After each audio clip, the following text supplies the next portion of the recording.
Welcome back, ladies and gentlemen, and thank you for visiting me again.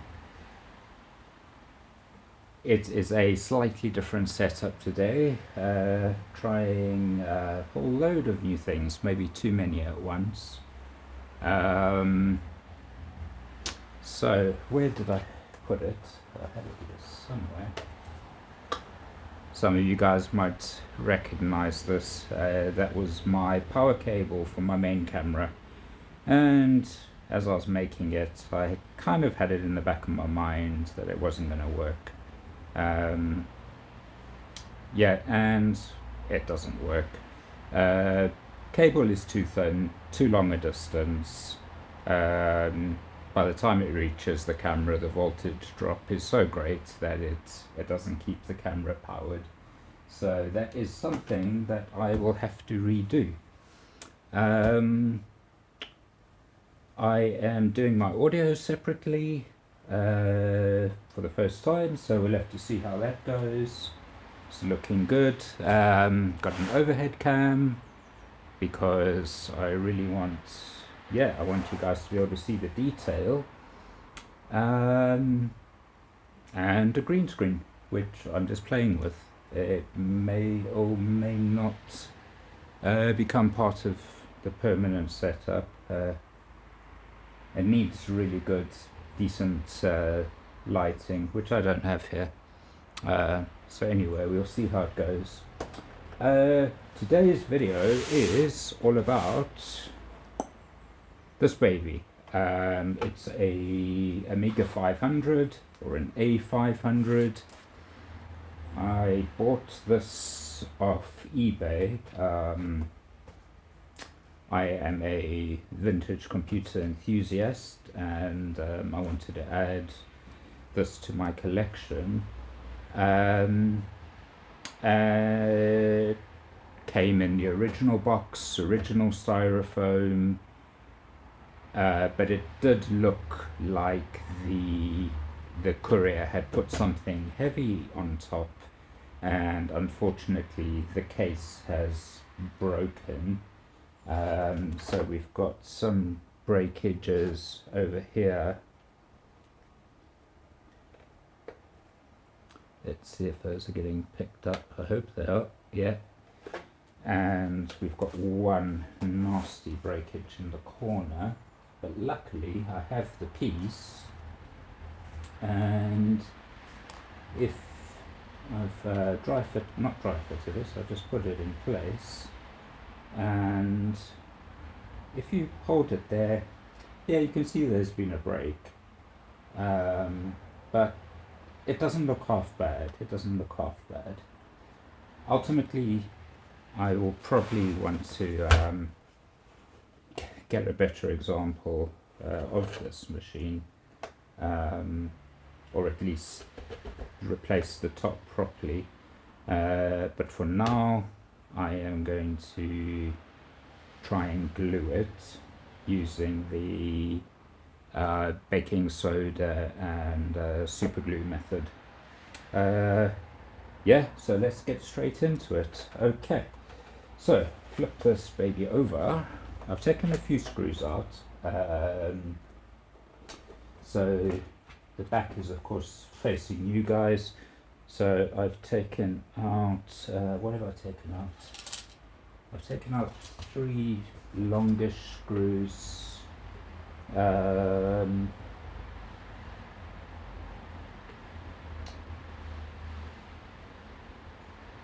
Seams 2 from the front and 1 from the back. Okay, so let's get the rest of them out. Okay. Sure, I'm not totally blocking that view. I'm not, yeah. Oh, some of the views I will block. Okay.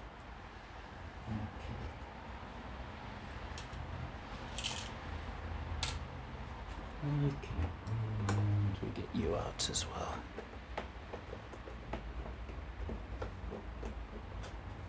I haven't ever opened one of these before, so it's a bit of guesswork. I know somebody's been in here before because the warranty seal over here has been broken. What broke out has been carefully replaced. So I will try my best to get that out. How am I going to do this? Just pop. Oh, it just pops out. Okay. Okay. I'm just going to put that to the side. That's probably not a good place because I need to get in there. So I'm just going to put that over there. Or maybe I'll just put it with the screws. There we go. How about that? That's a good idea. Okay. And what does that leave? So that leaves just one Phillips, which doesn't match the rest. So are you going to work?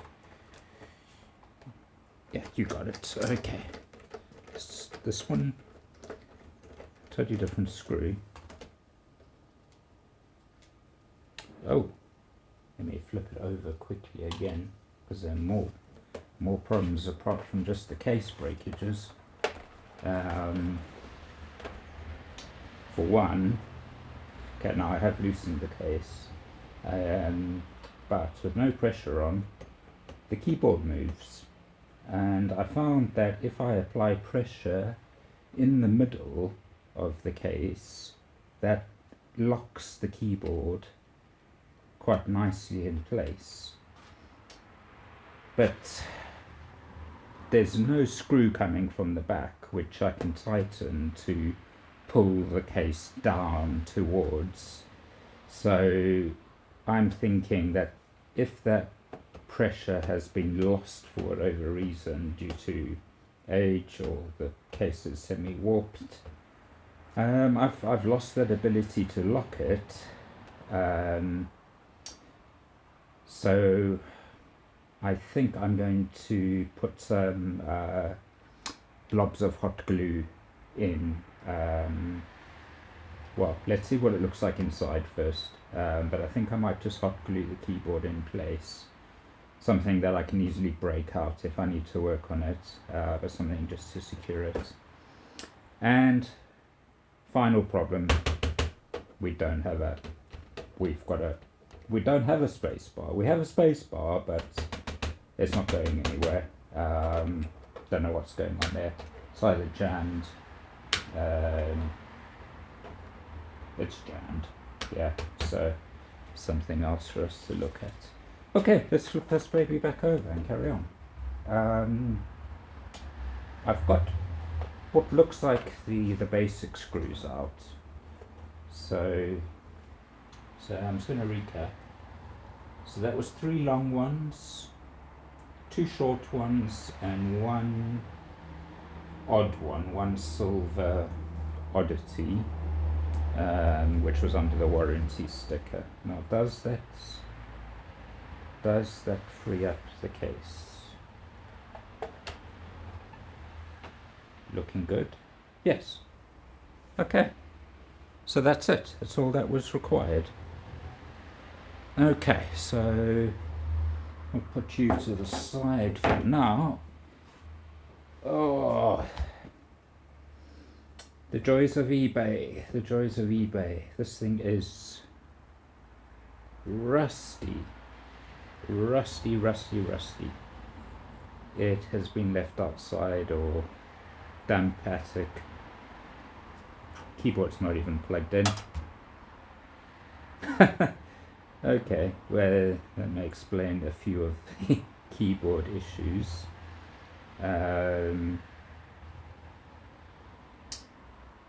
Okay. Anyway, let's not get bogged down with the appearance. So it does seem like the keyboard simply, okay, well, it's already unplugged. Let me just see how that actually, that just goes down to the main board, that's easy. So, and then it slides out from under 4 plastic tabs. But there are no mounting posts. There are holes in the whole keyboard assembly, but nothing behind them to except a screw. So I think it's purely a what would I call it? A friction fit. Okay, so let's slide that out, put it aside. Do we have any massive breakages here? Yes, we do. Oh, here is another very large breakage. And that's a shame because that's on the underside, which means when I do replace the case, I'm gonna have to take out this whole assembly. I was hoping just to replace the top. Okay, so ultimately I need a new case. But anyway, I'm gonna do the super glue thing anyway, just to see how neat I can actually manage it with my limited experience. Okay, so let me put you out of the way for the moment. Let's just rest you on top. Okay, let's have a squiz at this keyboard. Okay, it's pretty yellowed. Feels nice. Don't know what this is. Yeah, doesn't look good, whatever it is. Okay. Try and get the worst of that out. This looks clean. Let's have a quick squiz at the actual circuitry. A few caps. Do not, no electrolytics. Just ceramics and tantalums. I don't see any leaks. I don't see any damage. I don't see that water has got in here. So those are all good signs. Okay, so what is going on with the spacebar? Let's have a look and see. Okay, so we get, oh, okay, it's fallen right off. And what is going on? There is the actual switch. Let's see, I'm not blocking the view. Good. Hang on. I took some of these off. They've got springs. The spacebar doesn't have any springs. So there's nothing to push it back, bring it back home. No wonder. Okay. Okay.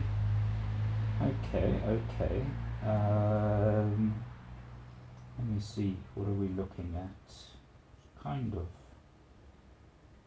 It looks like there's one under the switch, and I'm guessing two more.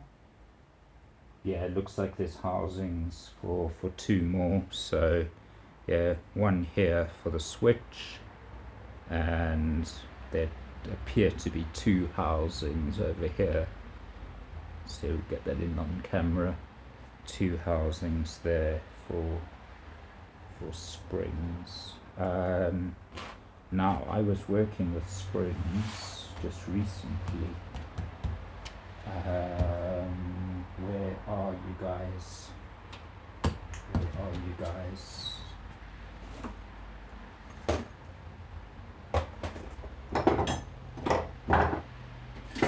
I could have sworn I was working with you just the other day, trying to fix this camera mount. Okay. Oh, there you go. You are right in front of me.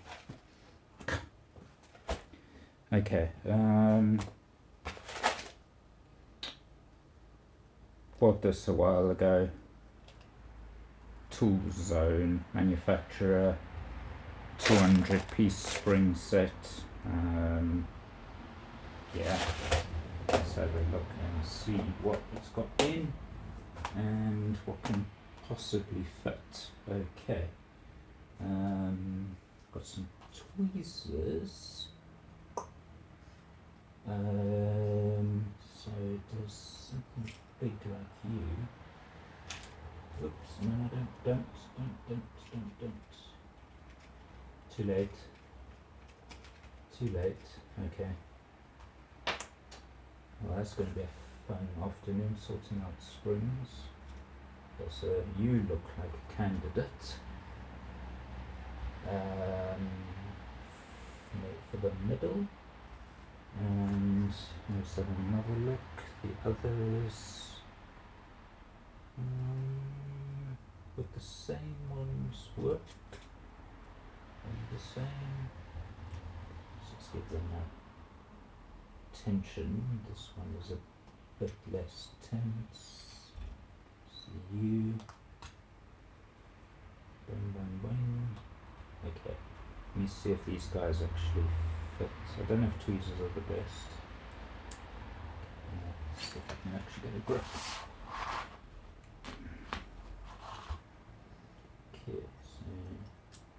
Okay, you definitely don't work for the outside, too big, so drop one size down, so you, oh. Okay, let's get you in. Yeah, sit still.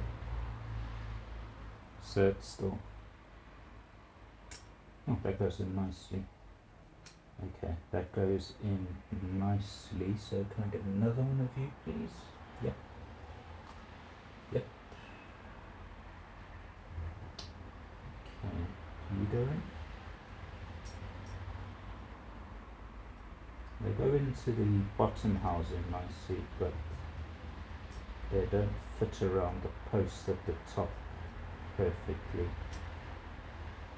But enough to not jump out. They're going over a portion of it. And then one of these guys for the middle. It has to go over,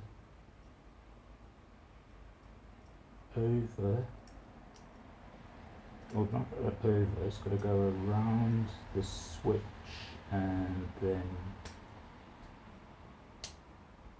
there we go. Okay, how does that look? Okay, so I've got the two smaller ones and one bigger one in the middle. Okay, now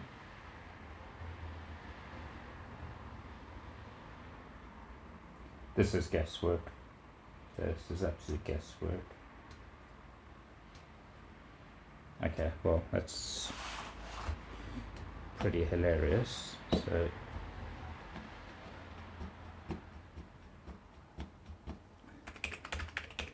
lovely soft typing, space, lovely soft typing, space.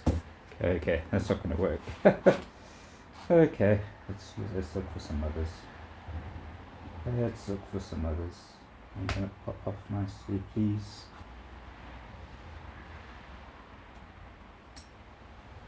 Okay, so you went in there. You went in there. Ah, two mixed up, and you come out.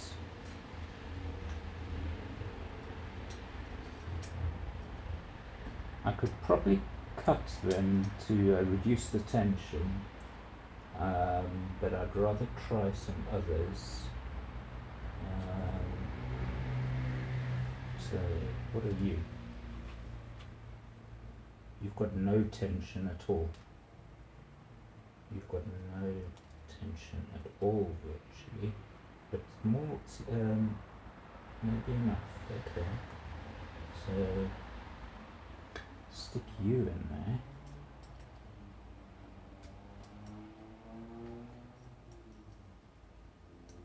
There we go. Okay. I think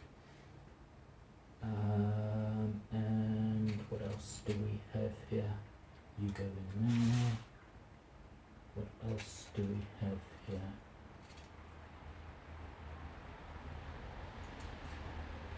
This looks promising. Do I have a second one of those?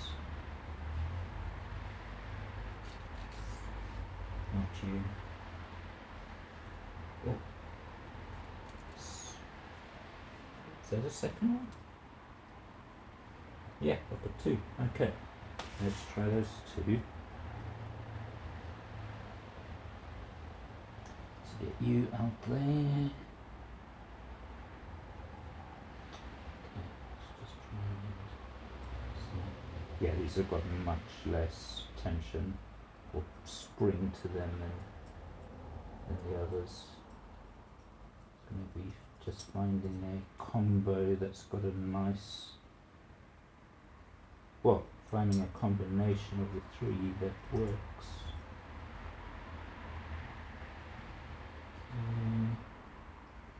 So you're over the pillar, but you are not in the bottom. And you are at the bottom, and you're over the pillar. Okay. You pretty much like the other one. Not totally over the pillar, but you're not going to come out. And let me do the same here. So into the housing.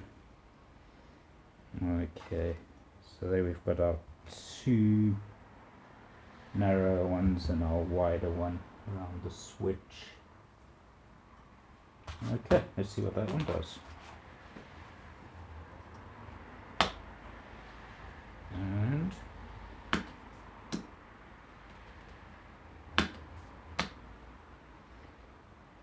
not enough.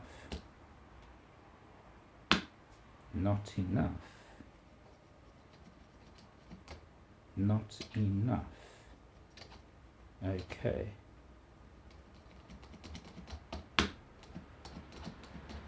Not enough.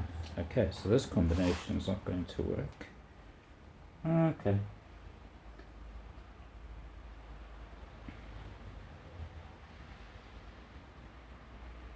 Please come off. How did I just rough earlier? Just don't want those springs to go flying. Ah, there we go. Okay. So what can we do? What can we do? We've got one set which is way too tight, one set which is too loose.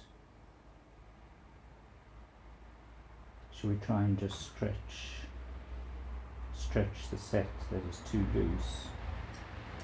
See if we can give them a bit more springiness. So I'm going to take these three out. Yeah, don't ping all over the place, please. Okay, let's just give them a bit of a pull and see what actually happens. Okay, so you are quite a bit longer. Do the same to your friend. In the frame. No, not enough more. Just give them. There we go. There we go. This might be just a temporary fix, I'm not sure. Spring steel. I gather it's got some sort of memory and that they might just return to their old shape over time. Okay, so let's get you in. Let's get you back, or rather let's get you back in.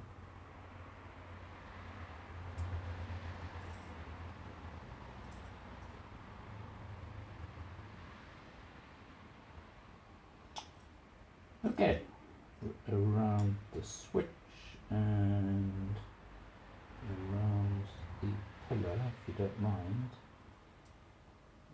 You are going to fight me, aren't you? There we go, around the switch, around the pillar. These now almost need some other way of getting put in. me see if I can compress the whole thing. Do it like that. So it's in the housing and oops,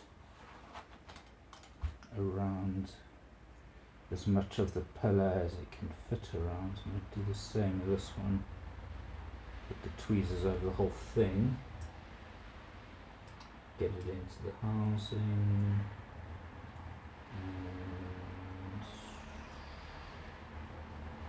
And are you in? So you give that one a wiggle. Okay. So those three are in.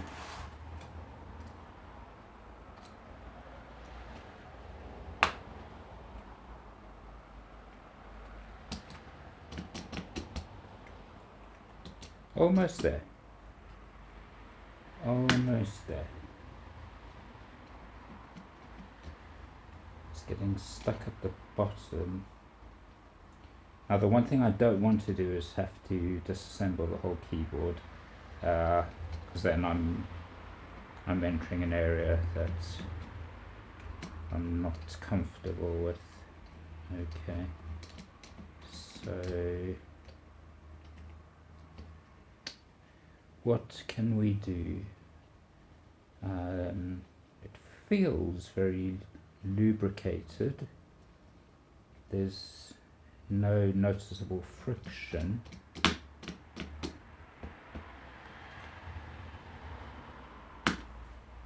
But there is, I think you call it stiction at the bottom. Not enough spring to bring it back. Okay. So I think it's going to be a combination. Okay. So let's leave the middle two. The middle two. We'll leave the outer two in and put a beefier one in the middle. Okay, so where did you come from? I think you were in there. So let's see what if I put this in here. So that's then 2 weak ones and 1 strong one. Does that combo work?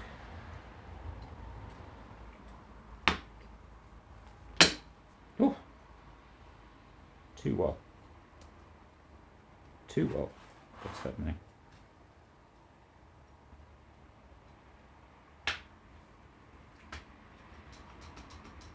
Has that done? No. Too strong. It is too strong. It is too strong. Okay, so what am I going to do? What am I going to do? I am at a loss as what to do.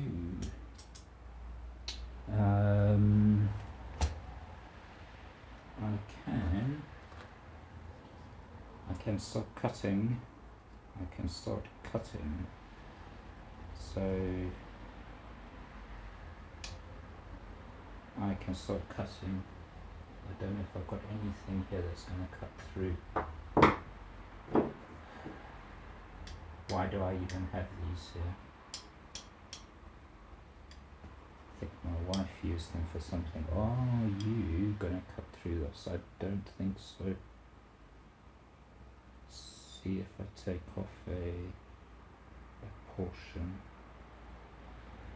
I don't think you've got enough in it. Oh, maybe. Oh, you do. Okay. Live and learn. Okay, so taken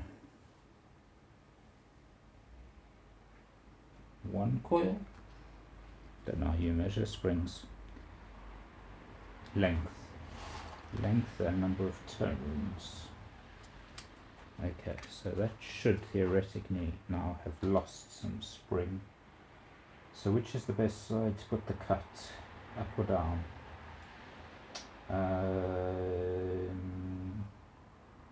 I think I'm going to put the cut up around the post.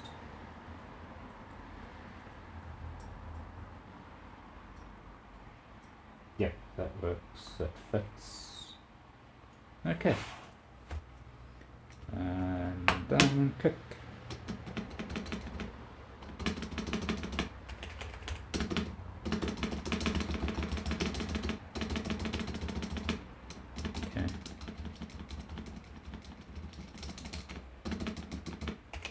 It's not by any means soft, but it is popping up nicely. Okay, don't want to spend too much time on this because this was supposed to be a gluing video. So, not much point in gluing the case if I don't have a working spacebar. So let us take off another half coil. Okay.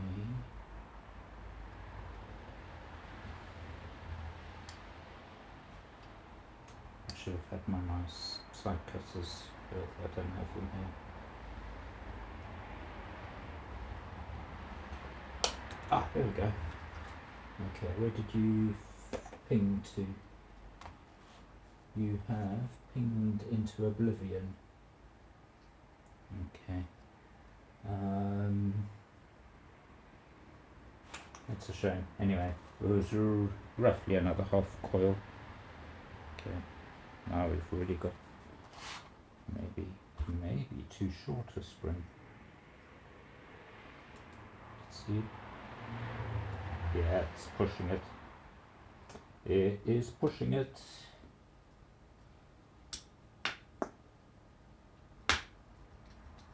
There we go.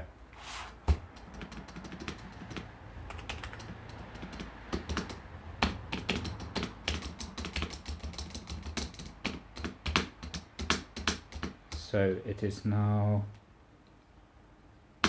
just in between getting stuck and having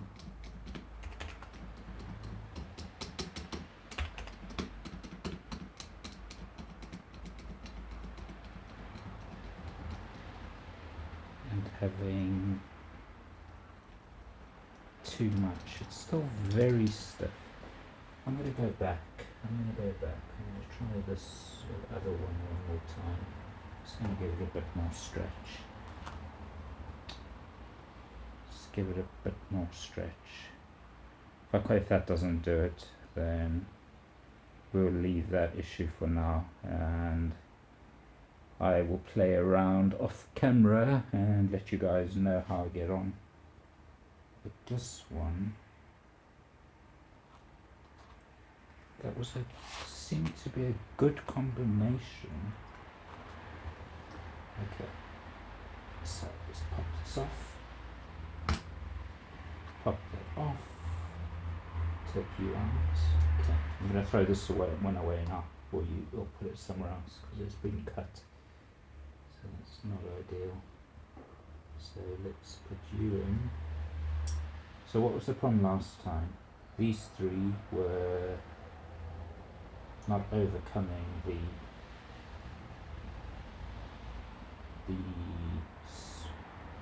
please correct me if I'm using the wrong terminology. I think it's called stiction. Okay, and you do not want to listen to me now because you are so wild. Okay, so let's get you in there. You are over the post, you are over the mounting pillar, put you down and bring you up. No, still not.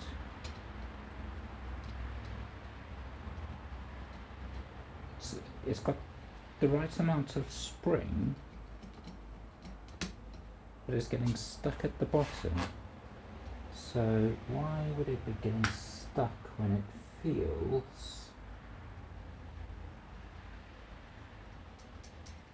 it feels fine? I can't feel any friction.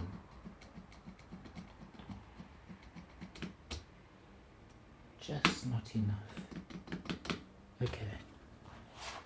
Okay, last time. We've done that one. Let's do the other two quickly and then I'm moving on. So get you out. It is a good old yank. And a nice yank. Okay. Give you a nice yank. Ding ding ding. Ding ding ding. Ding ding ding.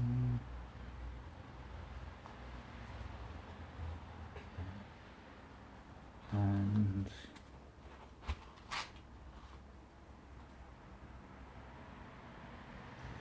okay, let's get you back in now. Okay, in the no, you will nowhere. Let's get the tweezers around the whole spring. Okay, you are around the post. Nope, you are nowhere. Okay, so in the housing and around the post. I think, yeah, there we go. Where's your friend? Yeah.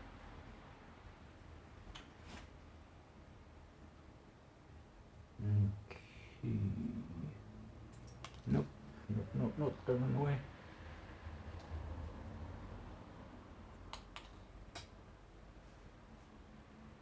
Third time lucky. Come on. Stop being so naughty. Okay.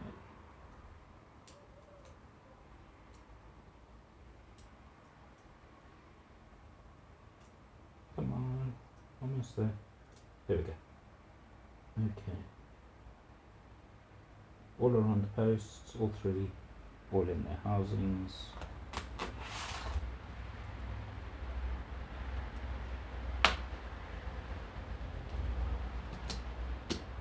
Nah.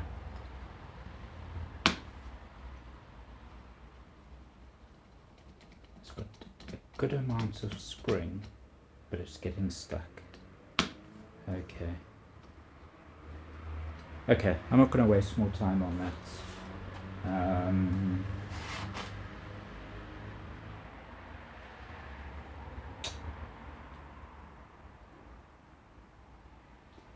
It is slightly irritating that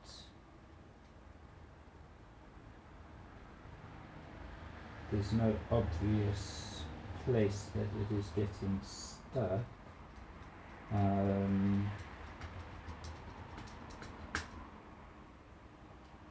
So what I may just do is pop some appropriate grease on the sides where the I don't know what you would call them, this kind of guides that make sure that the spacebar goes down evenly. If there is friction or anything getting stuck, it's going to be on those. So it's already getting better. No. No, it is not. No, it is not. I need to get in there maybe. I'll try some grease and it's kind of like you don't hit it too hard.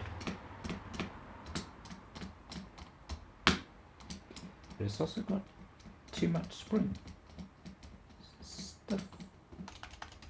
I mean, everything else is so nice and soft. But maybe Spacebars always have a bit more. Don't know. Have to see, have to work out what is holding it there at the bottom. If you guys have got any ideas, please let me know in the comments. What is the next step? What is the next step? Taking out what looks like 10 billion screws on the back. I really hope that is not required.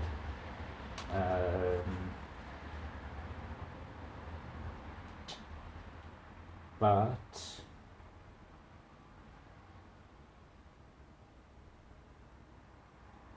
I think that's the only way to actually see what is behind. Okay, so I'm going to leave that out. I'm not going to hot glue it back in. Okay, let's have a look at what we can actually do with the case. Is it remotely salvageable? Okay, so these two, what I have found is if I apply pressure, well, can you guys see that? Let me bring it right up to the camera. So, trying to keep this in shot.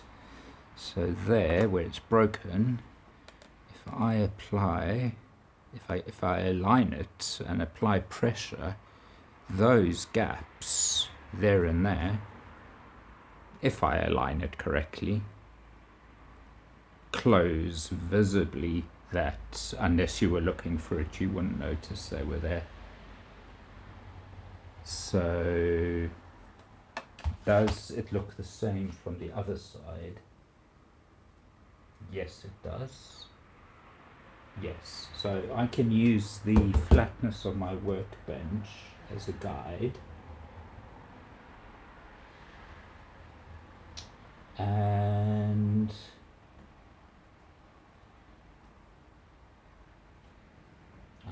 can I? Yeah, I think so. Does that one close up totally? Not totally.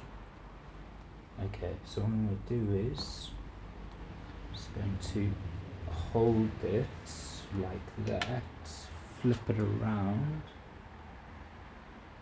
and it doesn't look good. Okay, so it needs that bit of bend in. It needs that bit of bend. Okay, this is not going to be easy. Nothing ever is it? Okay, so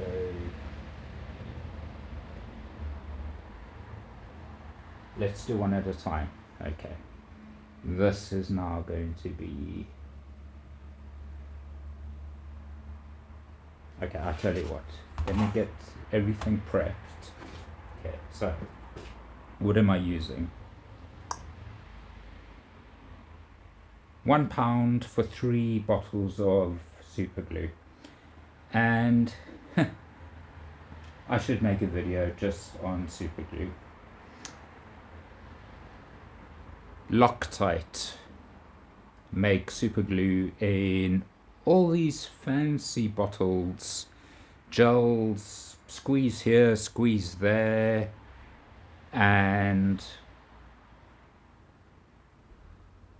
you use it 2 or 3 times, and I normally, after I'm done using it, because I know that the super glue runs down slightly, I wipe it down with a bit of kitchen towel and I put the top back on. Loctite bottles, 2-3 uses, and the lid is generally glued to the bottle. So I saw these 3 for £1, which is compared to over £4 for 1 bottle of Loctite. And well, I manufacture a little plastic telescope part that gets glued, and I have just thrown away the first bottle because it started to thicken slightly, but never had an issue of the top sticking. So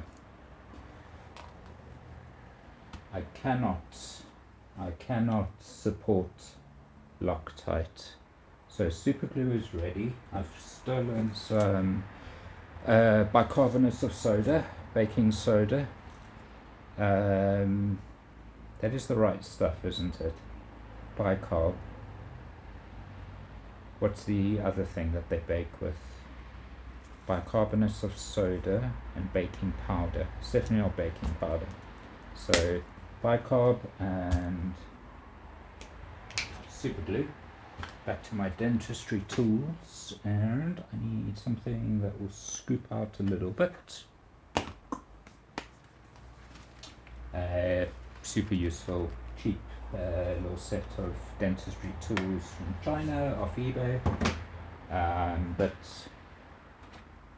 the pick, the pick is lovely for when you're working on PC boards, scraping away crusts from leaking batteries.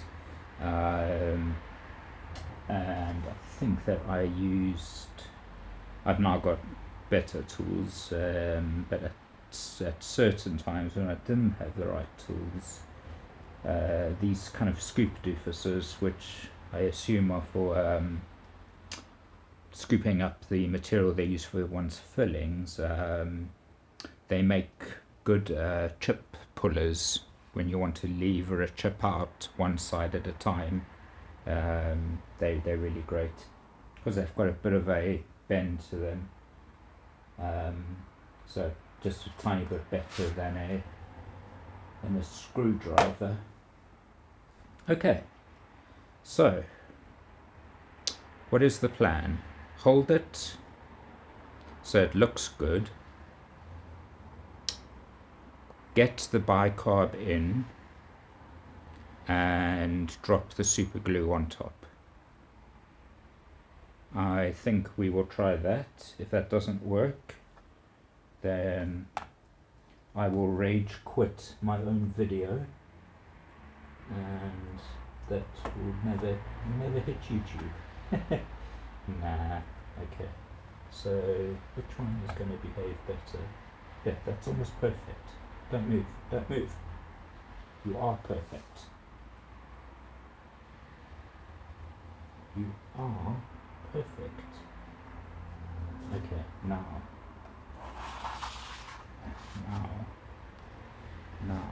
wait, where are you? Are you still perfect? Okay, so, see, these are the bits that I think other guys edit out. You don't actually see how much of a struggle it is to do some of the simple things.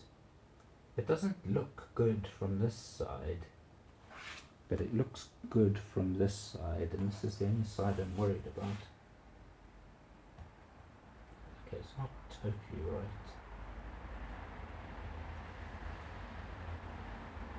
There we go. Okay.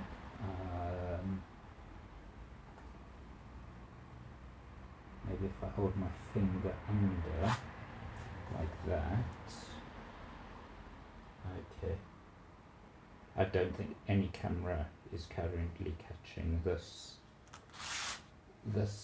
contortion. Okay, so it feels right. Okay, so here goes the bicarb. Little scoop into that gap. Put it a bit higher. That looks good. And drop the super glue on. See it coming. Drop it on, drop it on, drop it on. Okay, it's overkill, but I don't mind. As long as my finger's not getting stuck to the case from the other side. Okay. And I've watched other guys do this, and I think it's kind of like instant. Can I let go? We'll learn together. Okay, I'm just going to clean up that excess glue as best I can. Okay, now let's just super glue everywhere. Oh, that's not good. Okay, but it's cosmetic. Okay, it is cosmetic. I am learning as I go. And if we flip that around, that doesn't look nice.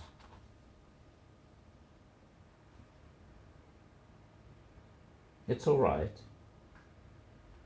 It's alright. I don't think I've got any.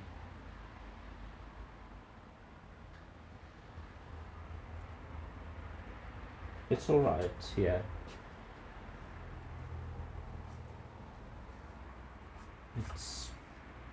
It's certainly a lot better than what it was. Okay, but it's not perfect. Not as good as it could be. Okay, let's see if we can do the second one. differently. So that is perfect. Okay, so here, holding with this multi-camera setup, well, I must say I admire anybody that uses more than one camera and has to handle audio. It is difficult,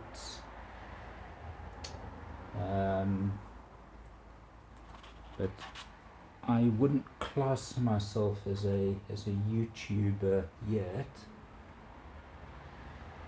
I'm pretty much just filming my hobbies and my mistakes as I go.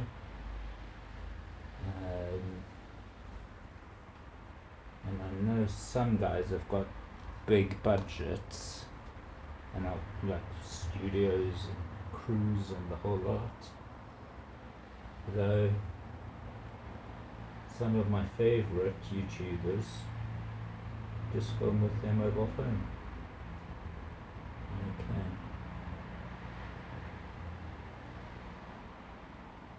Is my head getting in the way more and more? So that footage isn't going to be usable. Okay. Let's see if I can actually get a up close. Get that in frame. Which direction? This direction. There we go. Okay.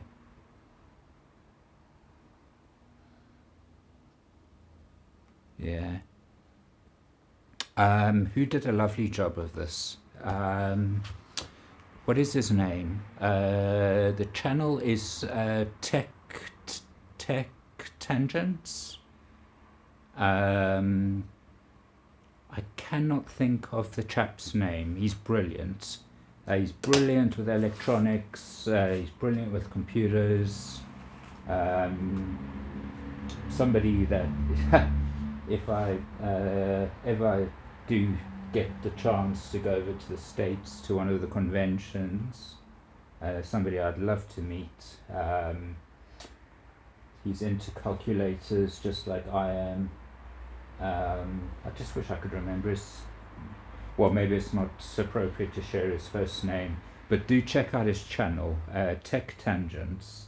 And he did a video where he used bicarbon superglue to reconstruct a clasp on a hinge for the front of I believe it was a Commodore screen.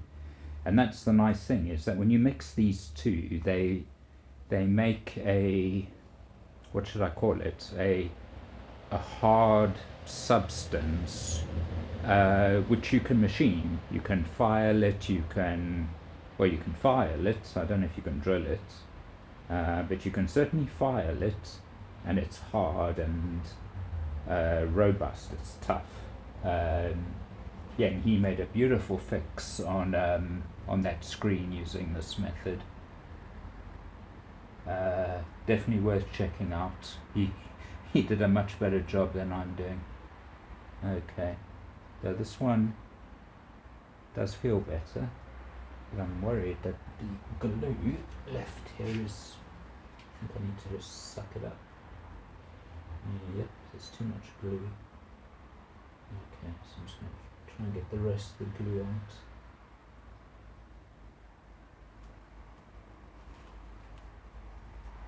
Cody, is that his name? Okay, let's have a look. Oh, there's bicarb falling out. Okay, that's interesting. Interesting. Also not perfect, but I tell you, you would really have to look to see those. So again, I'll attempt to put arrows in when I'm editing, so it's there. and there. Yeah. I wonder if I should try and break this one and redo it. Is that a good idea or a bad idea?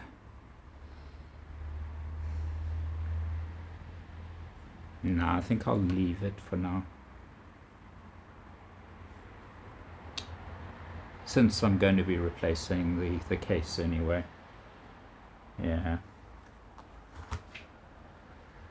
This will become my backup, my spare case. Yeah.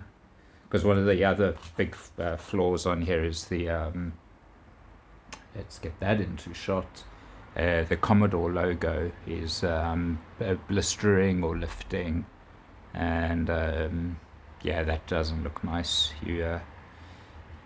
That should really, I mean, if this is on display, like I have mine on display, you want your logos to be really nice.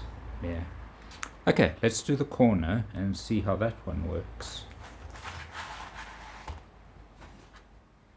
Okay.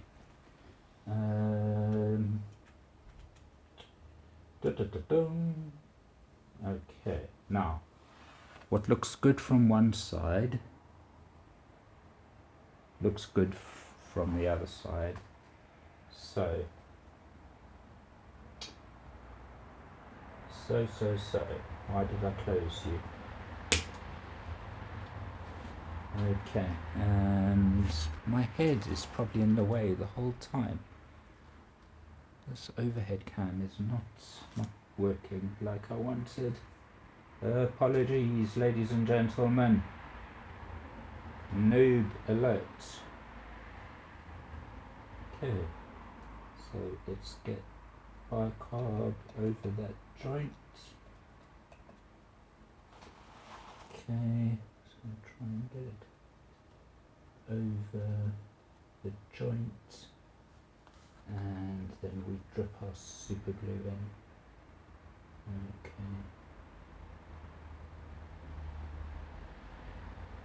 Oop. And I think that might be enough.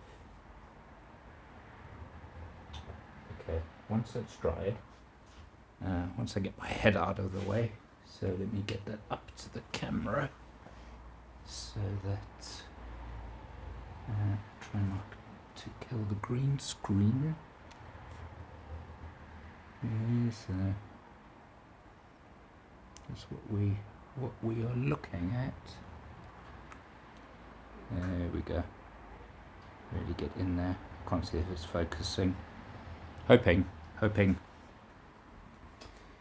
Okay, let us do the other bit of the crack. And so this is not a get a glue between the two surfaces. This is, sorry, let me rephrase that. This is not a get a glue between the two surfaces gluing method. It is holding the two surfaces together, so that you're pretty much eliminating the gap that glue would normally make. So you're squeezing them together, and on another surface you're creating a layer of this substance which is holding the two portions together, and that is why you can get really neat joints if you do it right. Yeah, I'm happy with that. So let's hold that up and get it into shot. No, wrong direction, and this way. Yeah, so that corner. I hope you guys can see. Yeah, and the other two are looks a bit mushy.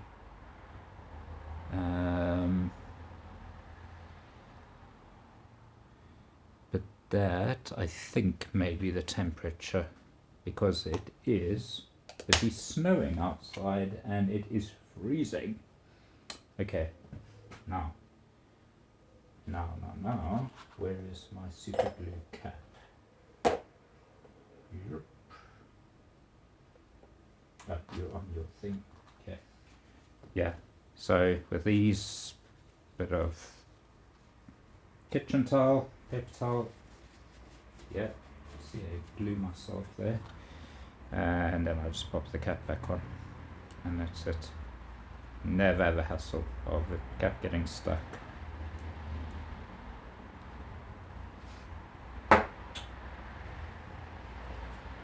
Okay.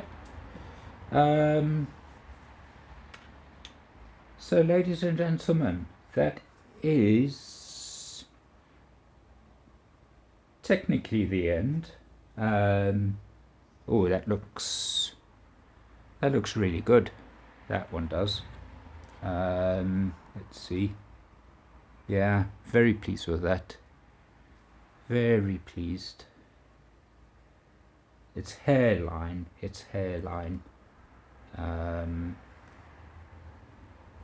But all three of them, you would really have to be looking for. Okay.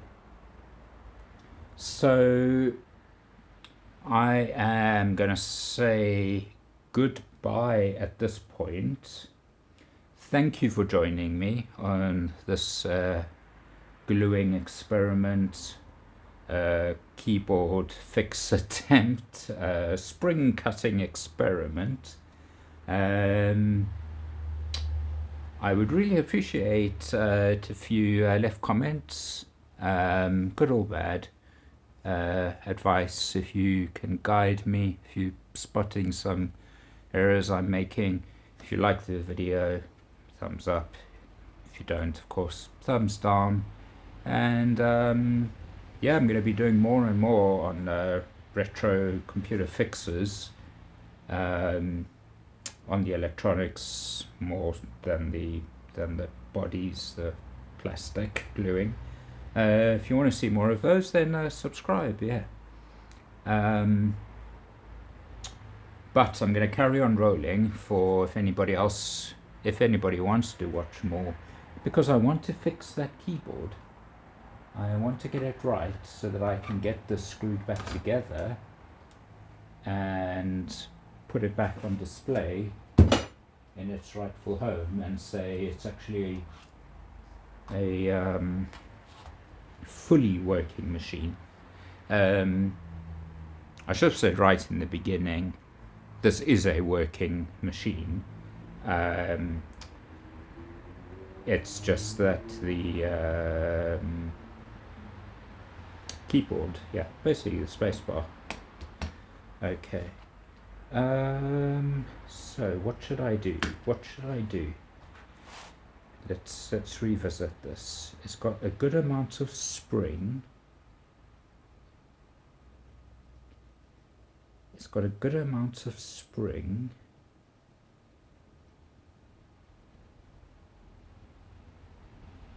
But it's sticking at the bottom.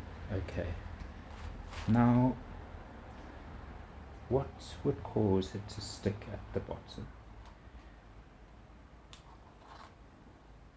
Let me just eyeball this against a straight edge. It doesn't look warped.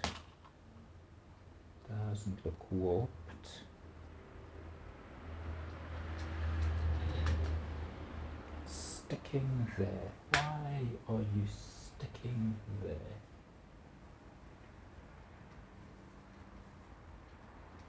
Okay.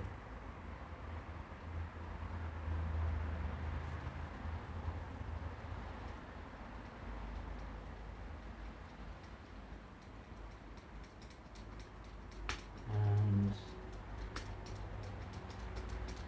Is it wishful thinking that if I work it, it will stop sticking? Nope. Okay. So I think I either need to get the back off,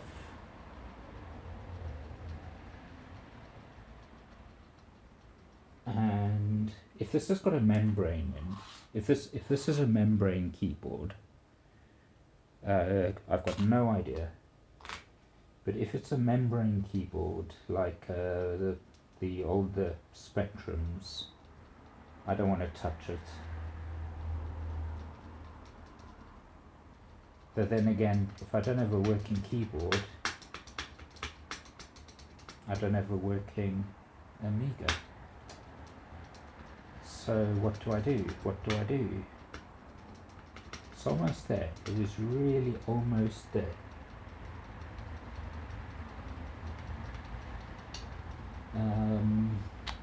I wish I had some lithium grease handy, but I don't.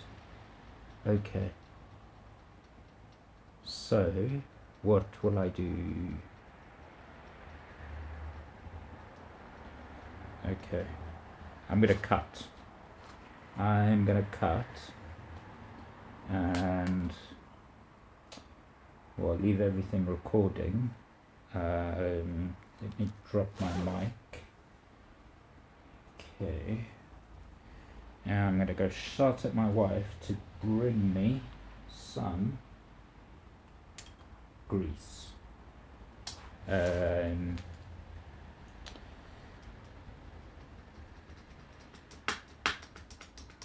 Yeah. Okay. Be right back.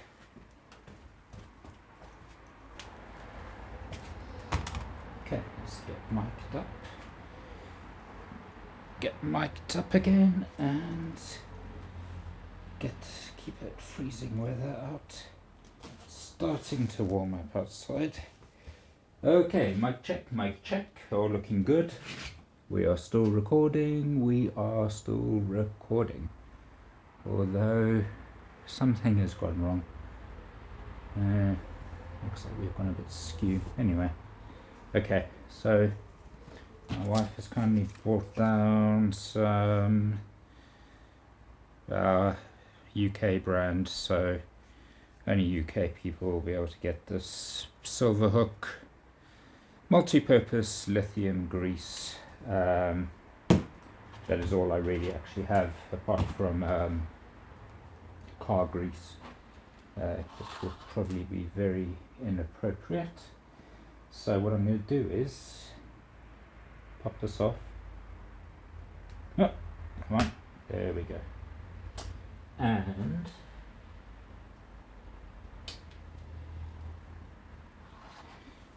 clean off this, because goodness knows what will happen if I mix grease with baking soda.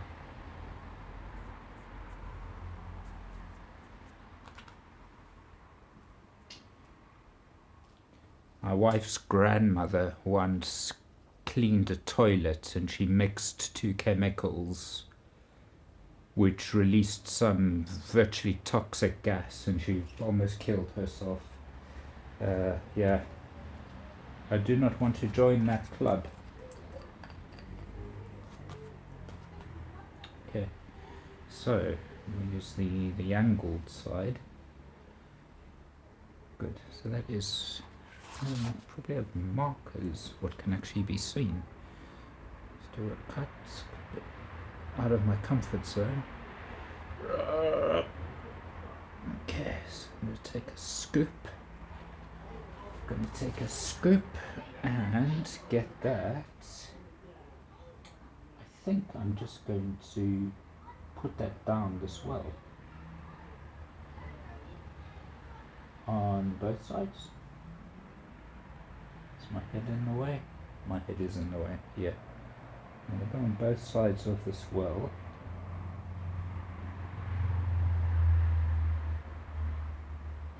I can't see it causing any issues. I don't believe this is corrosive. though I'm sure you guys will let me know if this was an absolutely terrible idea.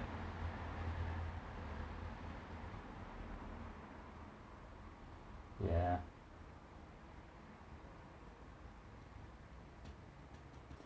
Another YouTuber I love to watch.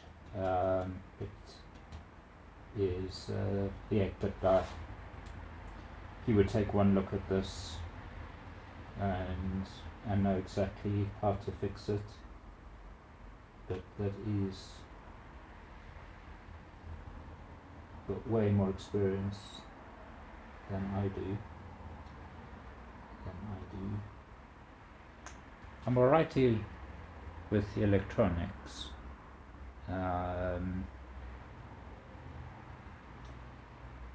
But mechanical, unless it's something like a car where I, have got a bit of experience. Other areas are just totally new to me. Okay, so I've put grease in the two. I'm just calling them wells for now. The two guide areas, and also just put a slither of grease on the actual part of the spacebar that slides down there. So let us see what that does.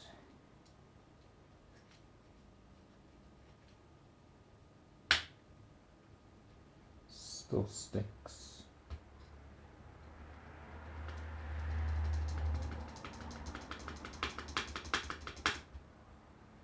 It's almost there. It is almost there. Is that, I think that might just need to work in. No?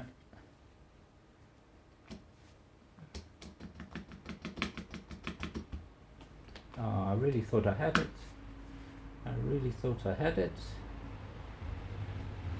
So,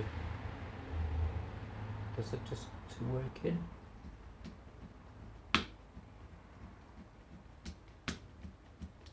No, it's still sticking right at the bottom.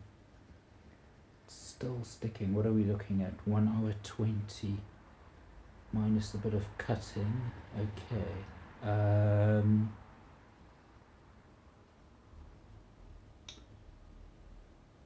Yeah, okay. So what would happen if I was typing away, blah blah blah, space, it would get stuck. Okay, so the tension is good,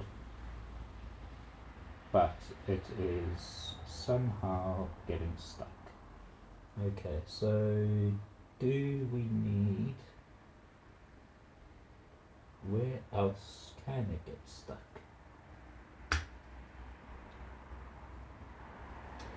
The key is, let me pop it off again.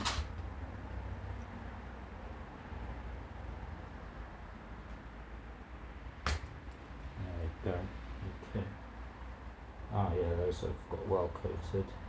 Okay, what else moves? The metal retaining bar.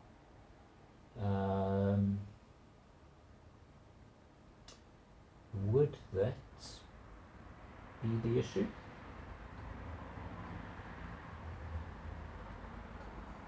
Would that be the issue? I don't believe so.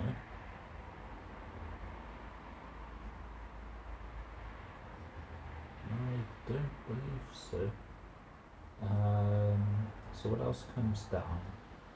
Okay. There are various supports in the spacebar, but they just come down flat, and everything comes down flat. So where? I just cannot see where it is sticking.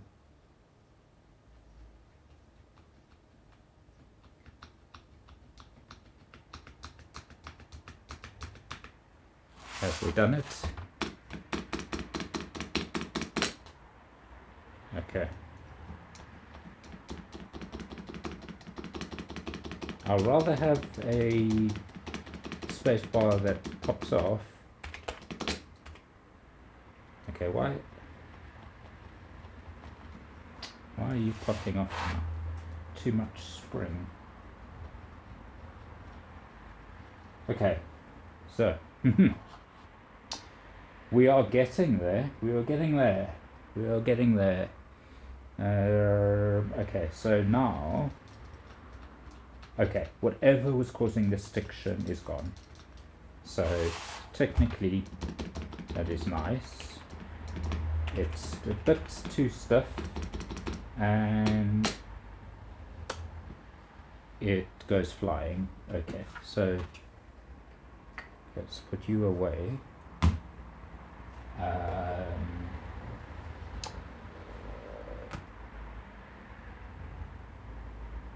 Let's compress those springs back down again. That's going to be interesting. I don't know if you can do that. Okay. I don't want to cut any more springs. I really don't. Actually, do we need all the springs? Why does there have to be a spring in the middle?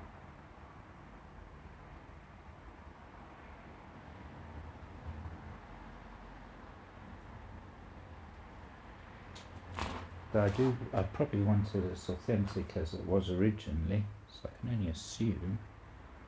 Okay, so can't do much to get these back to their original, but put them under finger force. Yeah,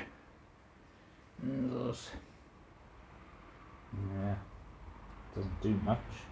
But this one, that one, can you twist them? I think you might be able to twist them. And that then, does that shortens them, doesn't it? Yeah, if you twist them. So let's give that a shot.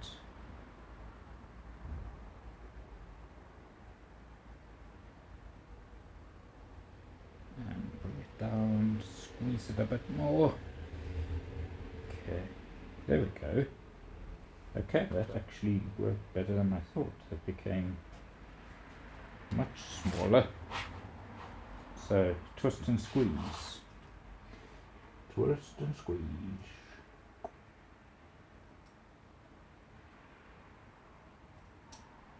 Okay, in you go. In you go.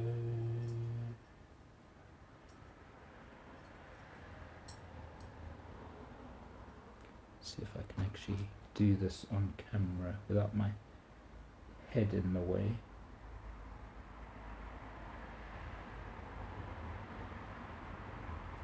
Again, I've got nice pliers for springs. But it came out, as you've gathered from the cold, it is winter here in the UK. It's winter for the Northern Hemisphere. And not only does the UK get a lot of rain generally, but where we are, which is the southwest tip, Devon,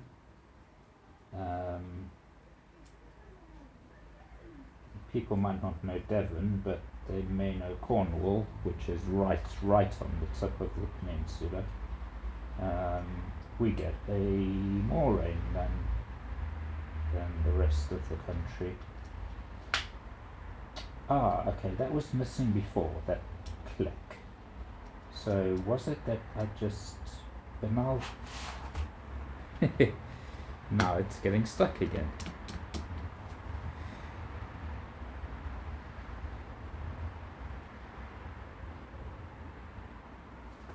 Okay. So, fine balance.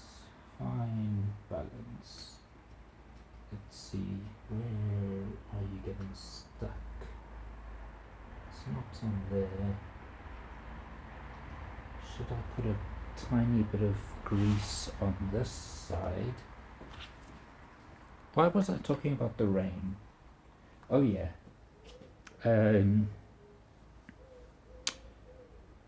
I came out and probably to work on something to do with filming. And to my absolute horror, I found rust on some of my woodworking clamps.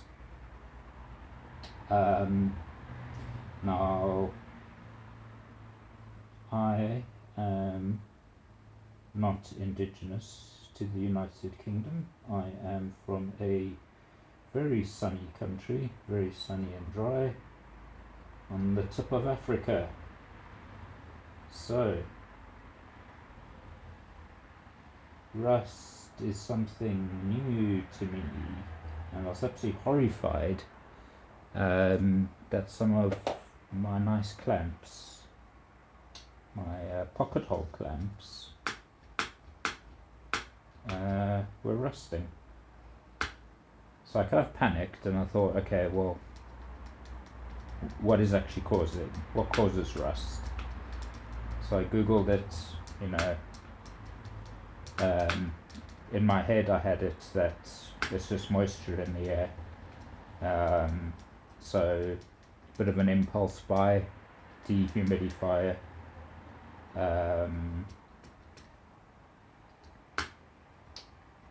which has been doing a marvelous job.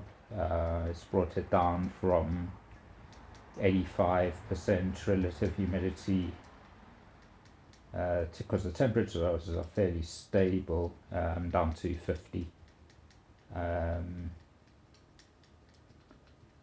which I'm really happy with, because again, according to the internet, which of course we all know everything on there is totally true, iron starts rusting at a relative humidity of like 50%, and I think steel is higher. Can't remember if it's 70 or 80. This is not particularly helping. So let's see where we are. No, it's not helping. Okay.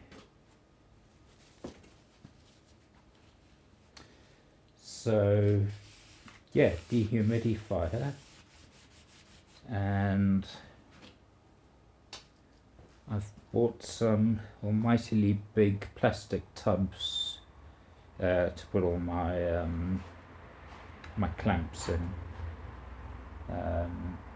which are airtight. I'll probably put some silica bags in there as well.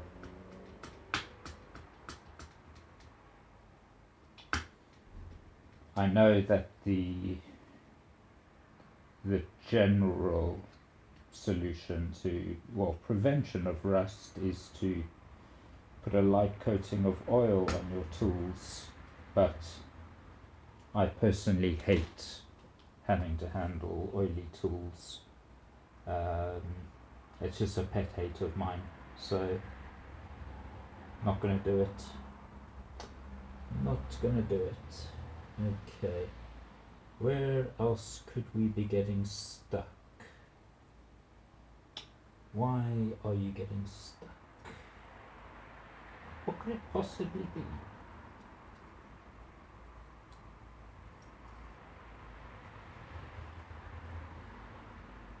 No, really?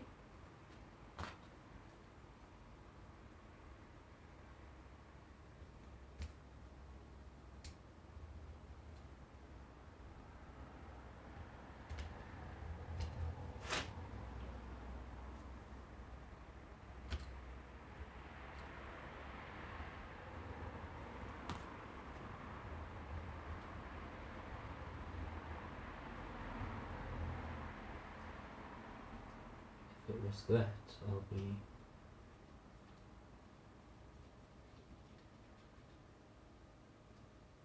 Okay, so what do you click on?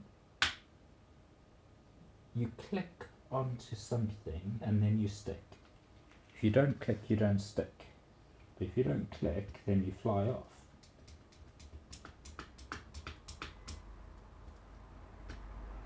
So, let's just have a look at the space bar.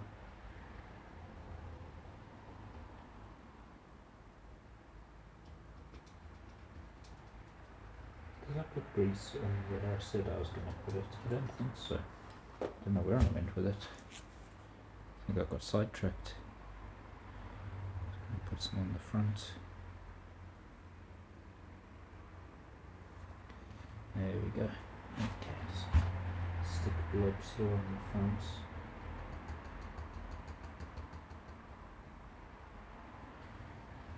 This one can clean up the excess. Yeah, let's see. So just give a bit of a scrape here as well, just to see if there's anything could possibly be, if there's any dirt or grime that could possibly be causing that to stick. Okay, and down we go, and you're stuck, and pop up, and stop. It's getting better. It's getting better. No. Nah.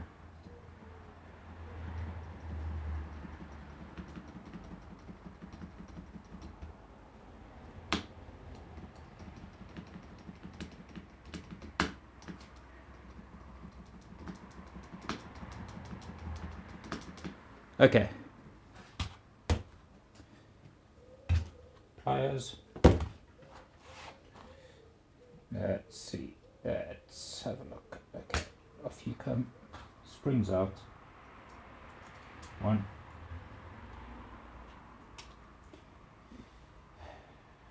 Did I not bring a... Thought I did. No. A metallic dish. Okay. Springs have got the right amount of tension, so I don't want to fiddle with them anymore. Okay, pliers, here we go, and what is going to happen? That is going to happen, and that is going to happen. Okay, I didn't expect that. I have to see what is going on there. Okay.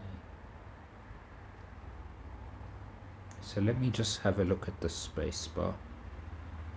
Is there anything obvious that could be causing it? Is it the metal?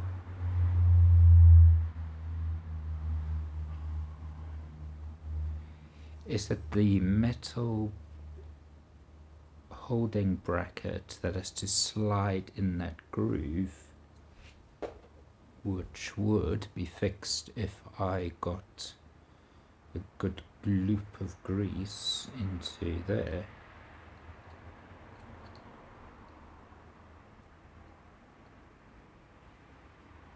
That should sort that out if it was. So let's get more on here. Okay.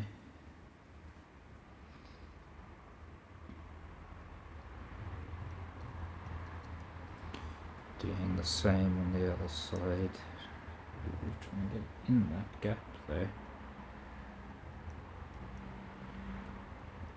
I don't particularly mind if there's too much grease, because that can just easily be cleaned.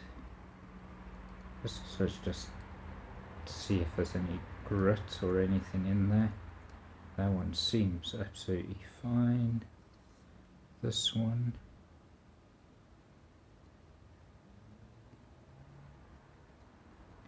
It seems absolutely fine to me.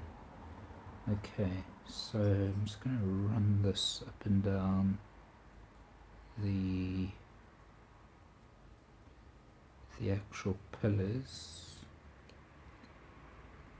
spreading a tiny bit of grease, but also looking for sticking points.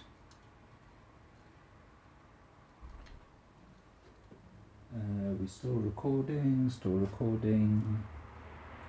and you are still hearing my wonderful speaking voice.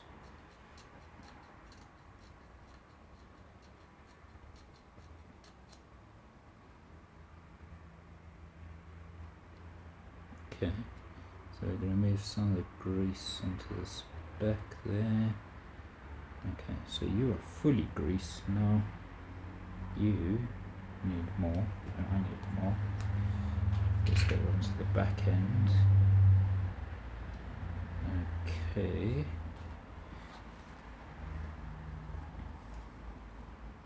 To the back end.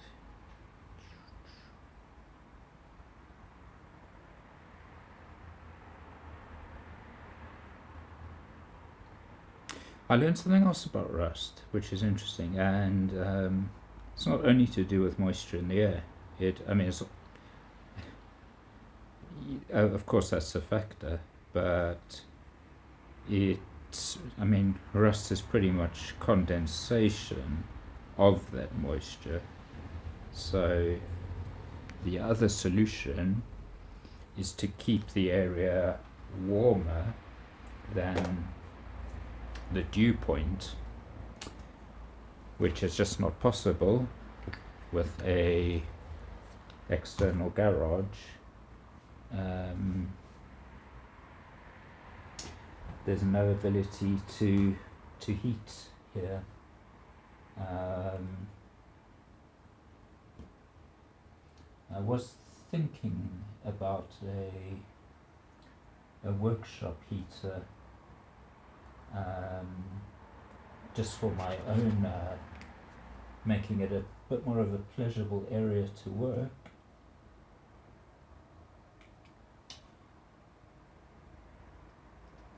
But subsequently I've read that they put a lot of moisture into the air. Okay, this is now, something is not right here. That should not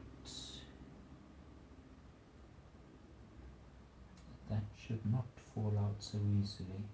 So what is going on? I think we have a breakage. If that is the case, then that is probably what is causing the entire issue. And to tell you the truth, it doesn't look like something that I can fix.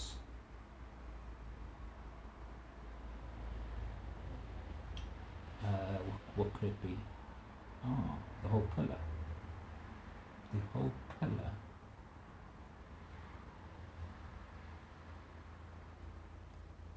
The whole pillar.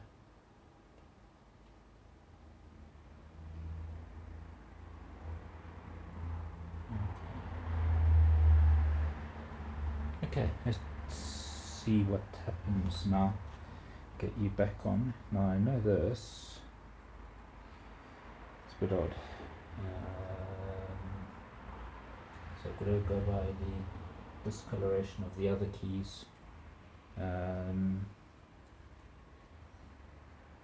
go this way.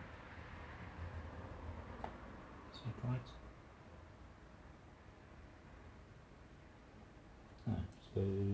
this way.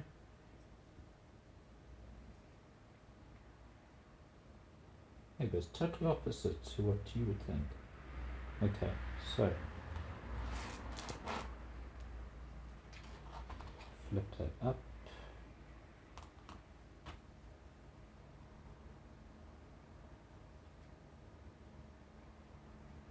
Get that up. Get that back in.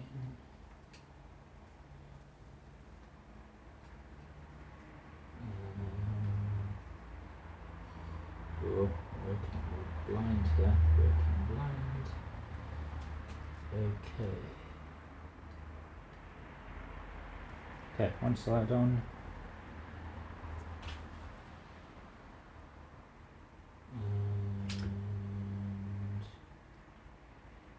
And up, and the other side is on. Okay. Okay. Springs.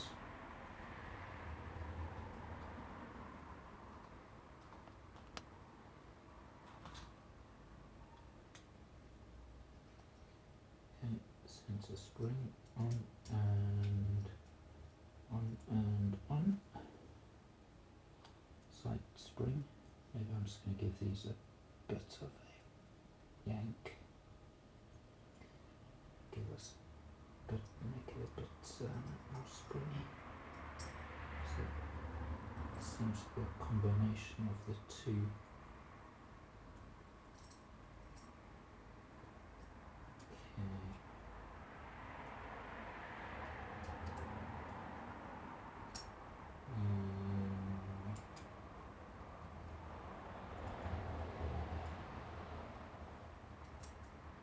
Okay, well, and you, I can see you've already expanded, you've grown back. Okay.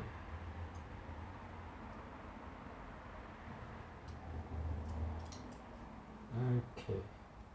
Base is in around the pillar, and you're in, you're in. Okay. Let's see if that made absolutely any difference. Clicks. Don't understand where that click is. Nah.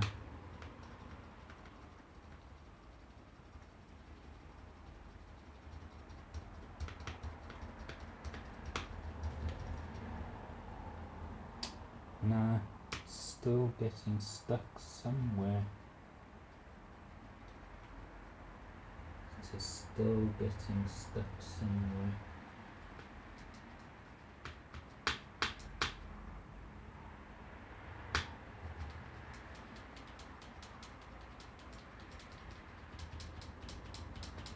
Okay, well that's interesting. If I only press on the one side, it doesn't get stuck.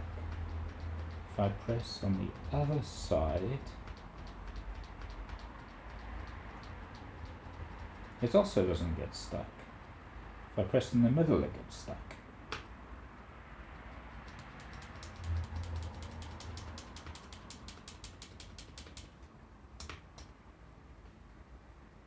Okay, so does that mean that it's been in the middle all the time?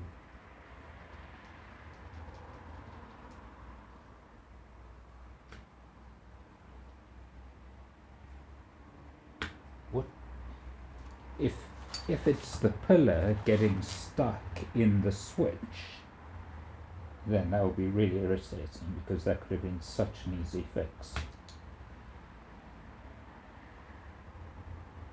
Is that possible?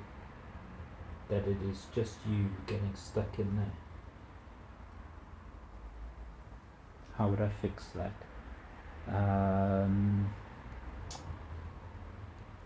If I put grease down the oh, you can only see my head, down the cavity here, it's it's the actual switch. But I think I'm starting to look for trouble now, because I don't know what is down below there. If I start putting grease down holes that I don't know what's at the bottom, yeah, it's looking for trouble. But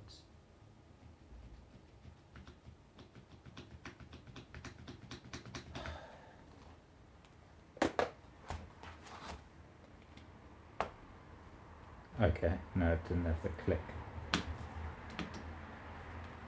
What is that click? That's the click that the key is reattached. I'm just going to take another one off and just examine.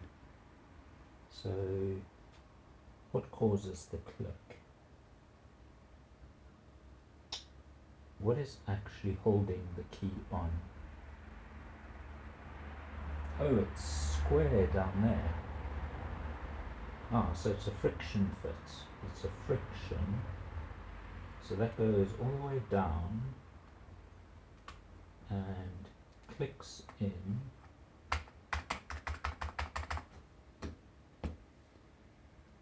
Clicks in at the bottom there. Okay.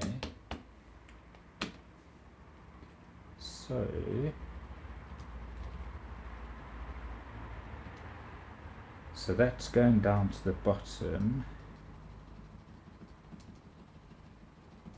Okay, so let me take this one off again and just have a look at how this returns. Ah, that always comes all the way back up. Okay. Can't really fix something until you understand how it works. So, okay. This behavior we do not have. Pardon me. That behavior we do not have. I have a clean end here.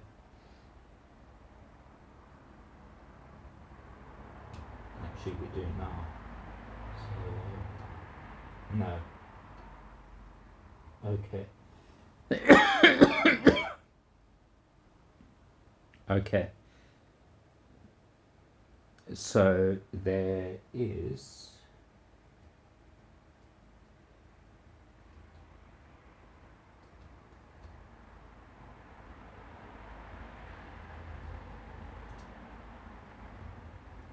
okay, so the problem is in the actual switch itself. The switch itself is getting stuck. It's not popping up fully.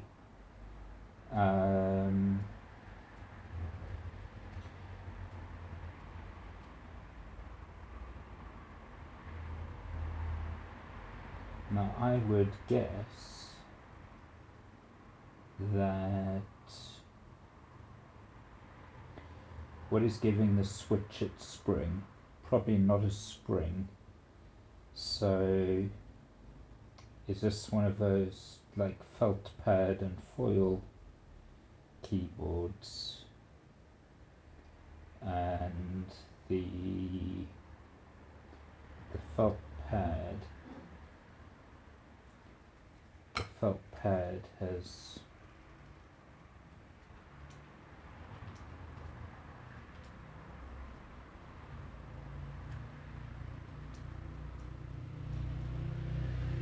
so what happens if I just leave it like that?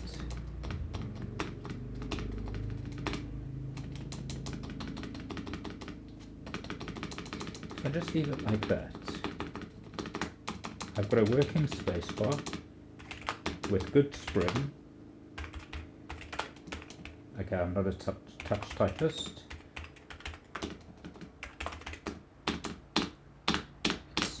It flies off if I'm overly violent.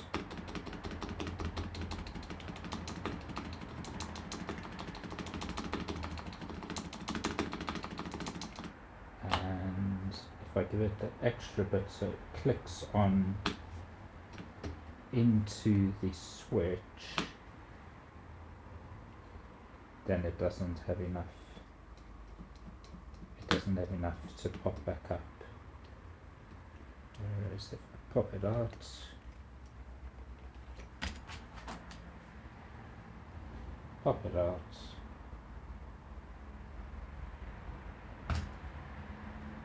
and just drop that in,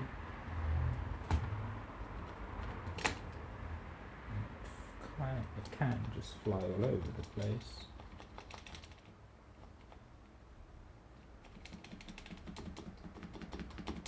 But it works. So what is the but it sits a bit proud.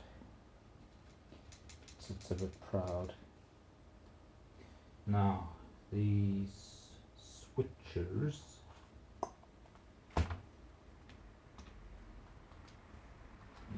have a look. These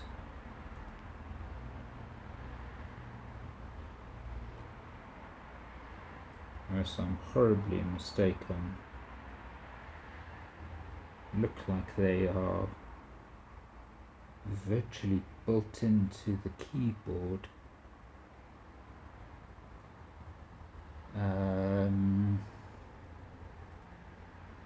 I won't know until I look behind. Oh, it's got a ribbon cable, and I'm thinking membrane.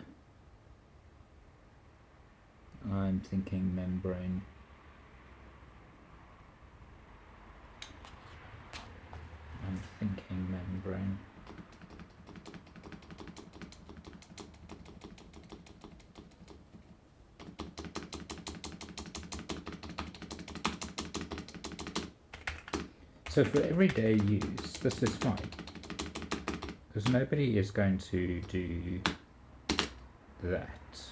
That's an unusual move.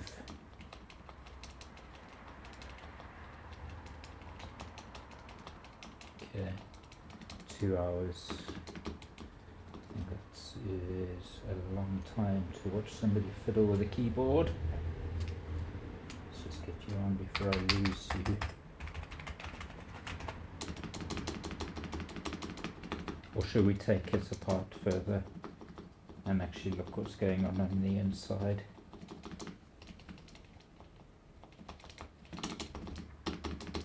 I do now feel like, no, there's the click, and now you're stuck. And now you're always stuck. So that is, yeah,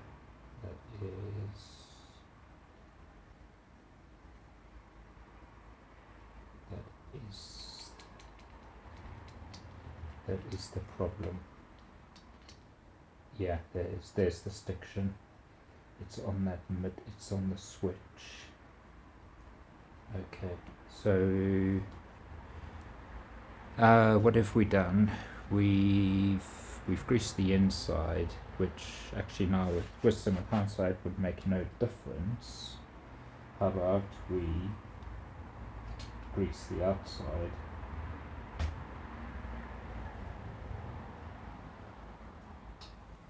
How about we grease the outside, and as a final attempt, see if that will make any difference. Ooh, grease on my work surface here. Don't want that.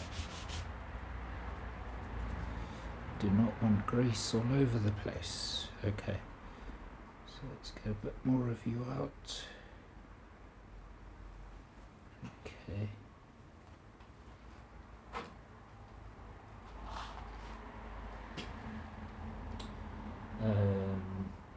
This is not easy.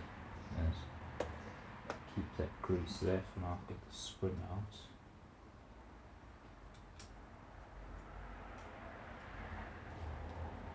Okay. Now we can get to the switch, and we can get grease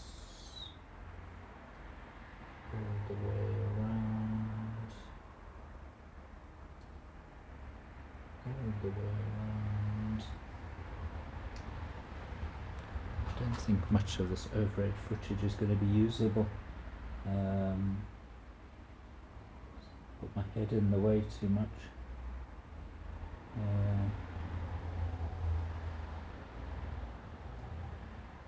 So I'm going all the way around.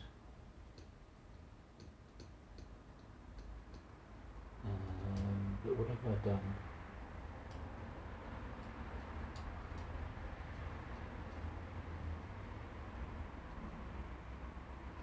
I think I might potentially have made it worse, and not better. So now it's not coming out all the way at all. Okay. So let's have a look.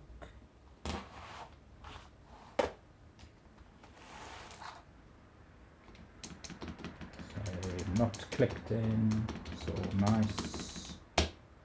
Clicked in, and you start sticking immediately.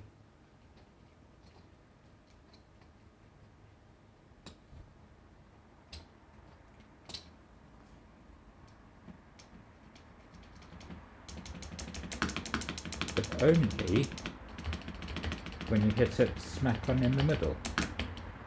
Okay, no, that even doesn't hold true anymore. So from one side works, the other side it works, middle it immediately sticks. So that key is not happy, it's worn out. You know, I don't think I've got an option. I think I've got to open this up and have a look. So that is a lot of screws. A lot of screws indeed. But I don't think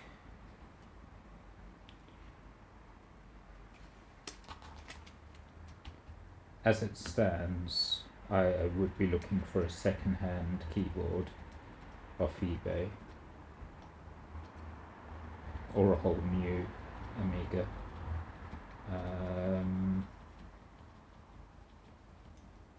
Yeah, because now I'm looking at a case and a keyboard. It may just probably be easier to get a better sample. So what do we have to lose? Not much, just time and effort. Okay, let's get our container together and start getting all these millions of little screws out. Okay, let's do this as quickly as I possibly can. Okay, let's see if I can think of any interesting story.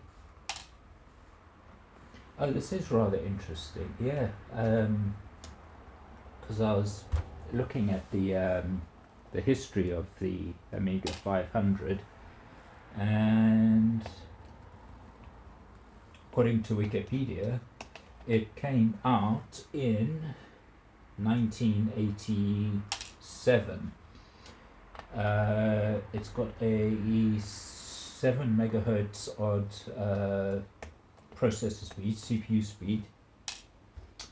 Now what I found interesting was that in 1986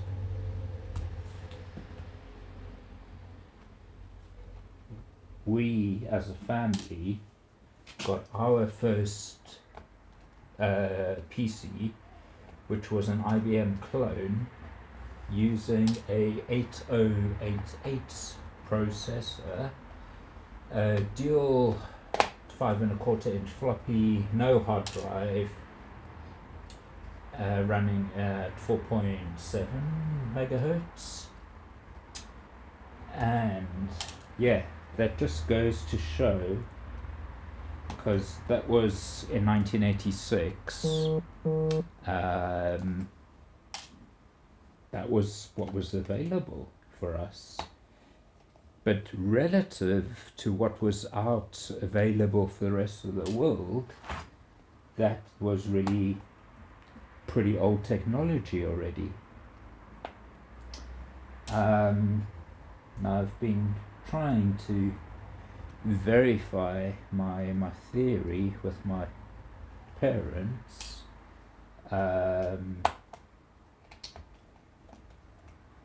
My theory is that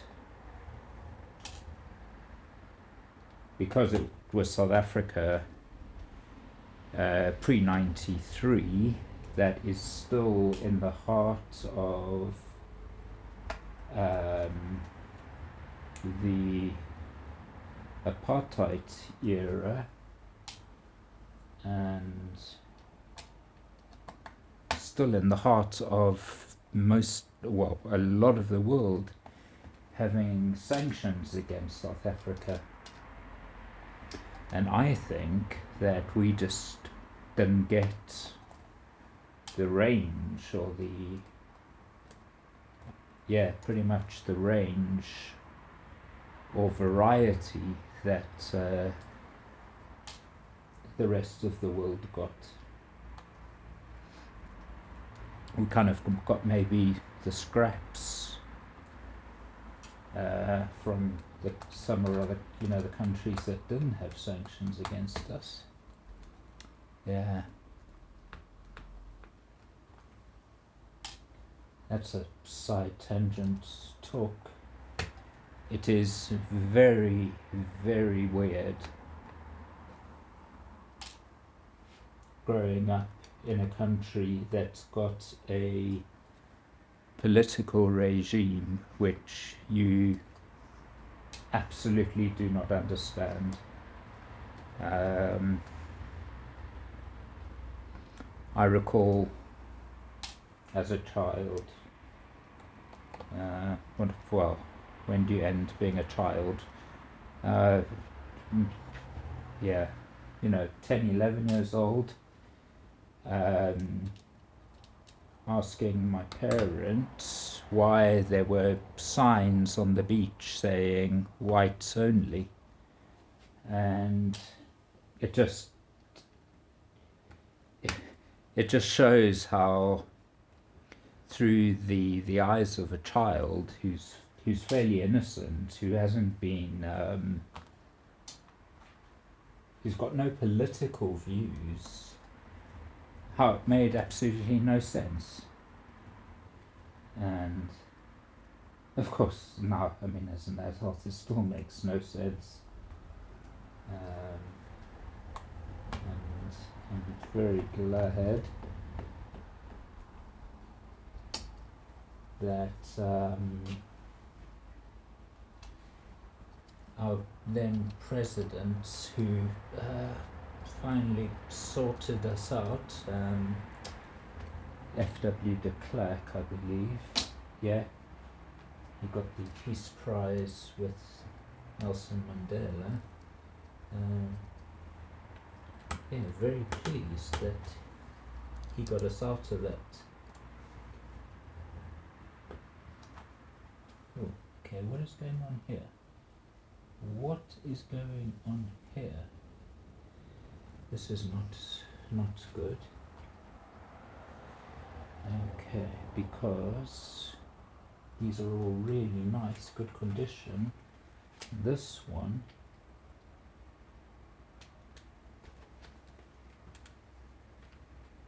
okay, well, that is just lucky that didn't need to come out, because it's stripped. So somebody's been in here before. So what on earth kind of keyboard is this? Okay, let me figure this out. Okay, so to me, so there are two contacts. There are two contacts which need to be connected. Is my head in the way again here? Let me bring this up to the camera. So for anybody else who wants to work on their A500, there are two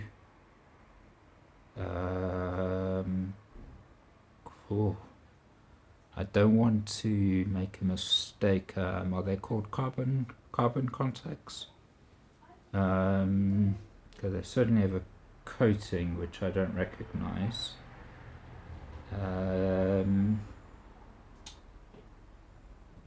And I gather that the keys have, when you press the key, it's got something, yep, it's got something that's conductive, and yeah, it completes the circuit. Okay, so what gives these their spring? And how do you get into these keys? Because I need to get the spacebar one. Yeah. Okay, this was the way to do it, to open it up. And I can see that getting grease in there was a big mistake. I need to clean that out. Okay, so I wish I knew. Okay, I think we do this side first. Okay, so that comes right out of the way. You guys are all the same, so you go in there. Okay, what is that's okay. So you come off, you come off. Don't know how to get the key out, so it may be semi-destructive, but as it stands, that is now popping out. Oh, okay. That is how you get the key out. You fiddle with it and it falls out. Okay, no worries. So let's just get you guys all out and have a look what is going on with spacebar. What is going on with you? Okay, so you just fell out. You just fell out.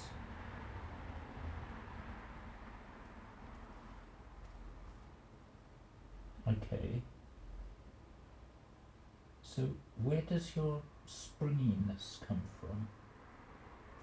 Where does your springiness come from? Because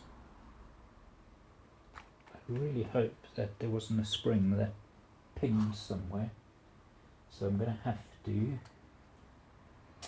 use you as an example. So you come off, your spring goes in with you, and if I push on you, you pop out. Okay, and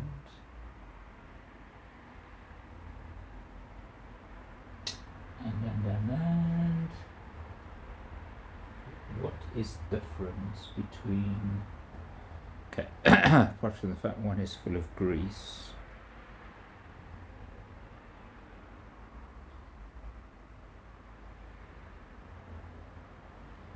there is no difference and there's no spring. Okay, so theoretically, if I put the spacebar one in here, that's interesting. Spacebar one doesn't like going in there. I wonder why. I wonder why.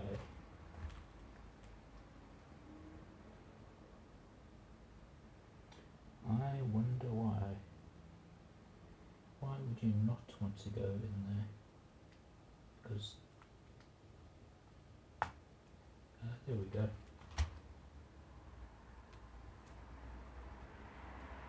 So you are just a pain. You are just a bad. Okay, so it's all to do with this piece. It's all to do with this piece. We are getting there, folks. We are getting there. If I don't destroy it by accident. Come on out. Come on out. Where's the... there we go.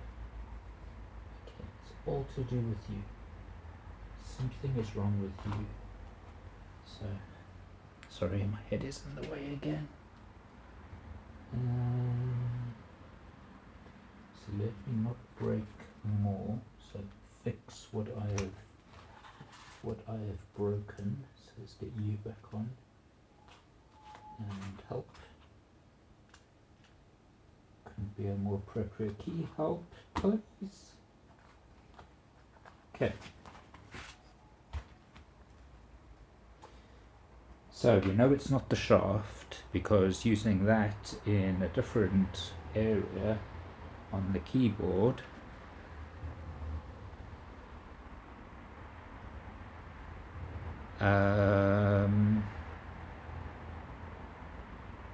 it's stuck just as much.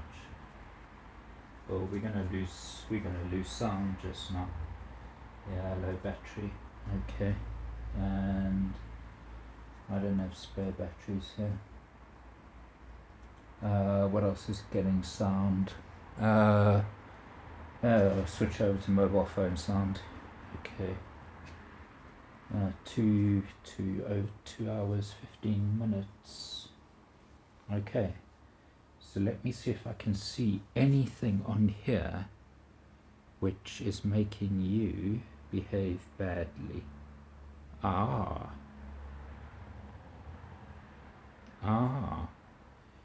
It's cracked. Okay, we have found the problem. This little... Okay, let's get this in. This is cracked. Yeah, so instead of being nice and symmetrical, it's flayed out. So there's friction, stiction, etc., etc. I can't fix that. So I can look for replacements, but the most obvious choice now is to choose a key which I'm pretty much never going to use, and that help key is going to be my sacrificial one. Okay, good, so we can actually get somewhere. It's not ideal, by any means, but it does mean that I can get a functional Amiga. Okay, I hope I can finish before we lose sound. Oh, come on. Okay. I don't think I'm going to be able to get all those screws back in time. And do you want to click back in? You do not want to click.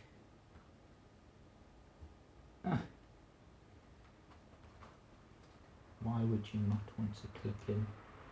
You're just a totally different... Oh, don't tell me there's two different types of keys. What does the spacebar's pillar look like?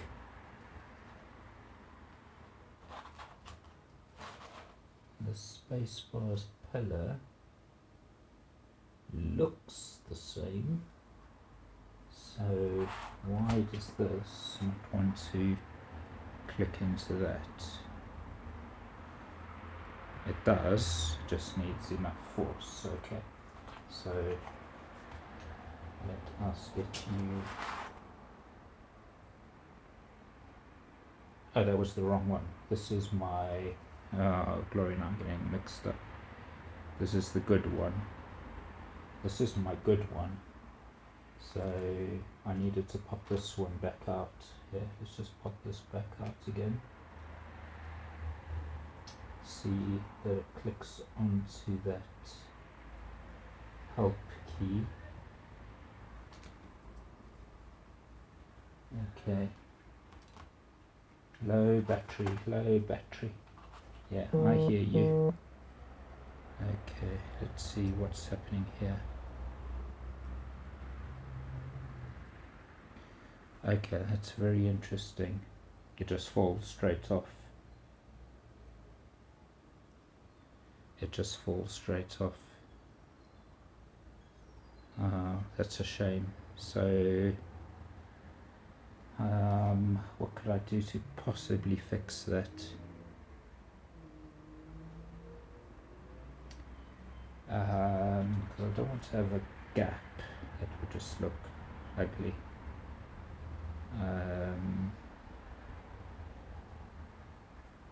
What can I do to fix that?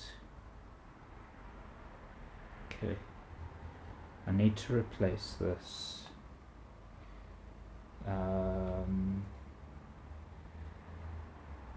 I need to replace this, but I need it to temporarily actually hold the help key, even though it's purely cosmetic. So would it be terrible to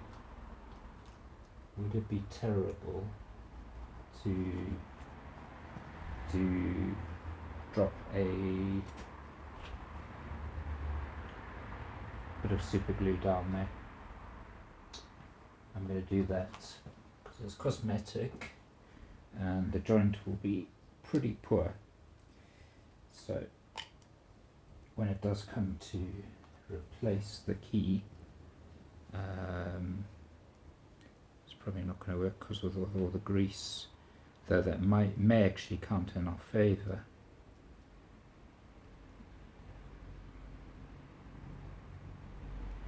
Yeah, there's a good blob.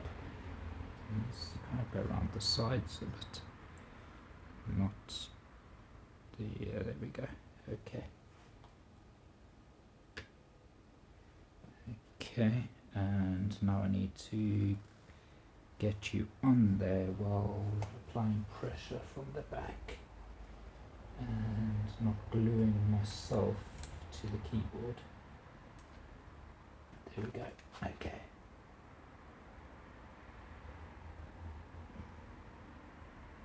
Is that gonna work? I just need that there to hold. Come on, please hold. Please hold.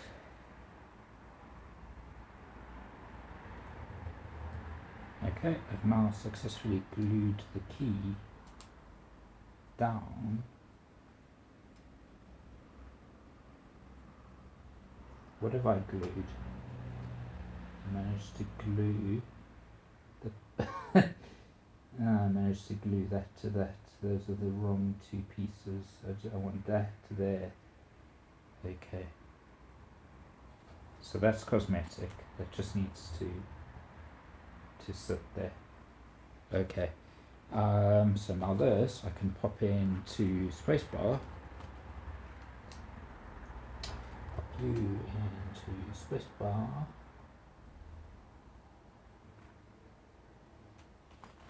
Okay, get the 3 springs back in very quickly. Do we still have sound? We've still got sound. Okay. I'm not going to get all the screws back on in time, but I can test the key. I can test the space bar, which is going to be great. Okay. So 1 spring,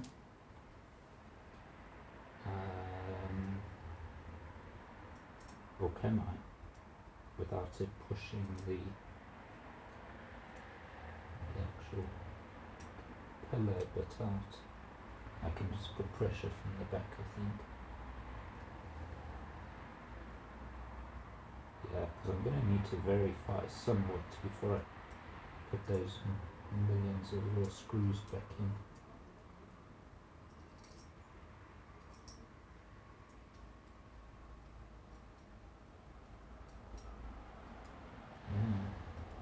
Okay, so let's see. I think once it is okay, so the click is the key clicking back into that. I'm pretty sure that every part of the key's probably got a name. I'm going to make up the names as I go. So into that the kind of like pillar section, and there we go. That's clicked and it's beautifully smooth, and oh yeah. Okay, we did it. Okay, that was long and convoluted. So we've got a sacrificial key, which I'm not even going to press because I don't want to break.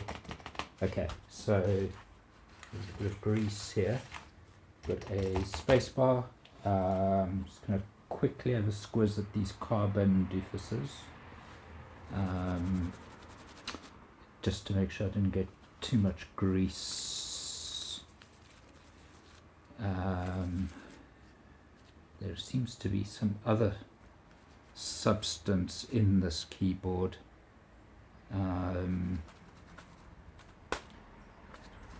must say, it looks like grease or a lubricant, so maybe, because it's in areas that I have not worked. Still got sound good. Okay, so that is all looking good. Okay, so we'll put you there. Just want to clean this off. I don't have shop towel now available. Do I? I don't think so. Okay, so let's just find a clean patch on here. And what I want to do is... Oh, I know how to keep this always in shot. I always lift it. Okay, yeah. So just going to clean that. Clean there, here, there. You can kind of see, yeah, wherever the grease has gone. I'm really hoping that I haven't accidentally messed up anything else on the keyboard.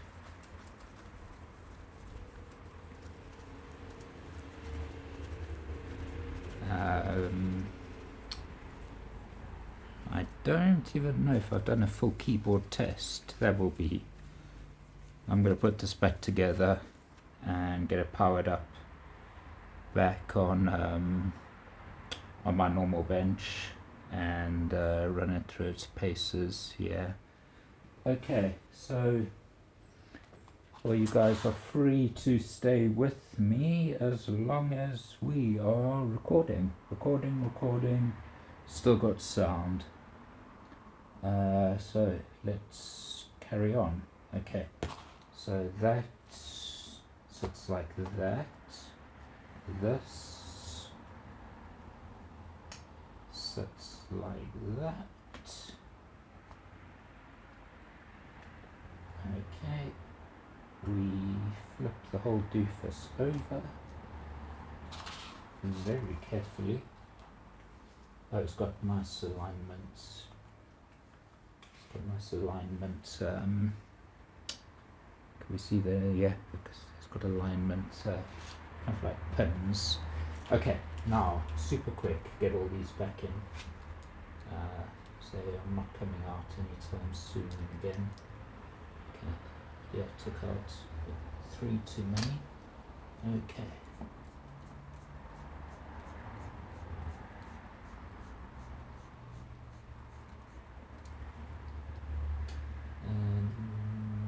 They do not feel so good.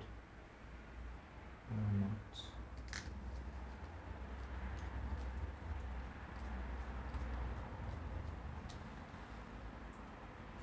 They don't have a positive bite. There's no positive bite.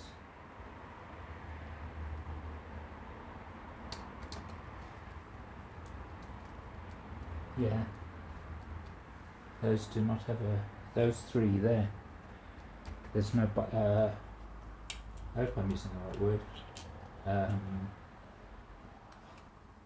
They're not tightening. There's nothing. So But by the looks of it, somebody's been in here before. It really does look that way. So these I'm doing super lightly. Okay, yeah, we're still going strong. I'm going to do an array across. There's no reason for these to be tight at all. Okay.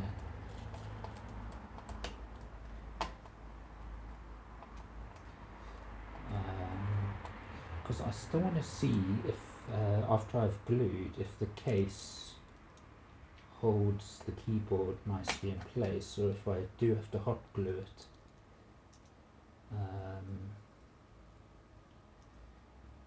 So many decisions. Because this one is kind of alright for a display model, but not brilliant. But then again, you don't want your nicest one always on display if you're a collector.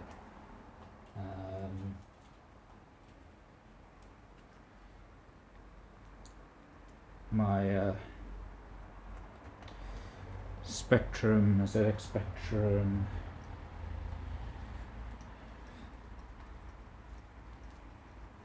uh, 48K, the rubber key one.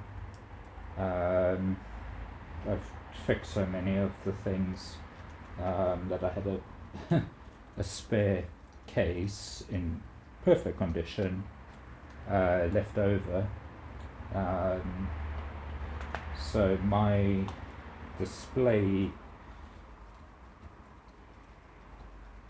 Spectrum 48K in inverted commas is totally hollow. It's got no insides. And then I've got a nice fully boxed one in storage. That does make you wonder, why bother with the one in storage? If it's not being used or not being shown off. It's a interesting thing. I've discussed it with my dad, because we both keen coin collectors, and we were discussing the best way to display your coins, and I raised the point of, you know, having coins in well, let me backtrack quickly. So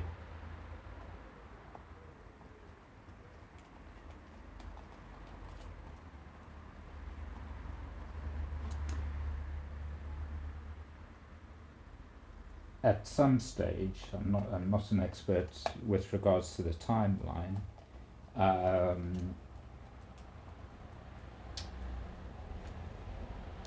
You had,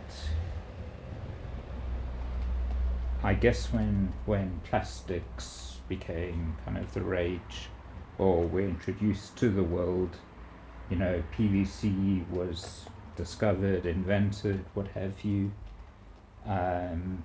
They found that they could make PVC little pouches for coins. And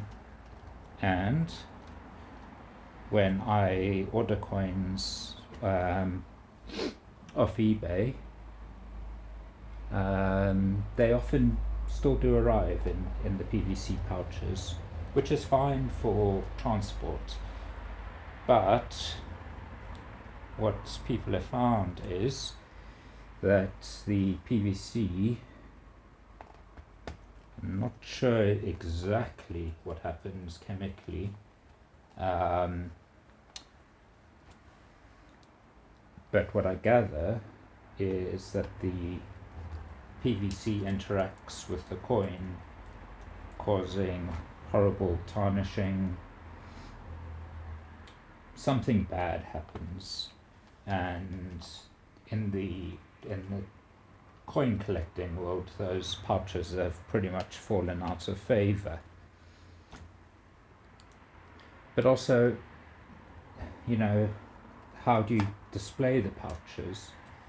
So you get albums where they've got, you know, kind of pages of pouches, in inverted commas, where you can, you know, slip the coins in. But truth be told, even though I have some of those, I don't know what they're made of. If they are PVC, which I should really now go and check, I've suddenly made myself worried, those coins need to come out. Yeah, so look at that. I knew there was something wrong. That screw, if you didn't see that, that just popped out because it had nothing to bite into. What a pain that they are stripped. I don't know how to fix that. I don't know how to fix that. I'm gonna have to just leave it out for now. Use the screw somewhere else. Yeah. Yeah. So what's your alternative? You don't want to use these PVC pouches which are buggering up your nice coins. So you get what my dad and I call, but I'm not sure if this is the actual proper name for them, we call them flips. If they are called flips by everybody else, brilliant. If it's just the name that my dad and I use, then they are cardboard holders with a round window, and they arrive flat, and you fold the two halves up with the coin in the middle, and in the old days you just put I think everybody's in except that one which is buggering around. Just going to have a quick squiz what's on the other side. In the old days you would just staple the two halves together,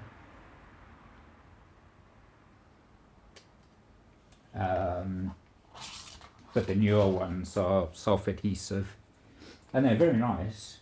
I've got a lot of coins in flips, but what do you do with the flips? You put them in an album, the album goes on the shelf, and your coins don't your coins don't get seen. Okay, I'm going to quickly just break from this story. I'm just going to put a blob of super glue down this hole, because it is, whoever worked on this before stripped the thread, and I've got no easy way of fixing that. Is this coming out? Are you coming out? Yes, you are. I've got no easy way of fixing that.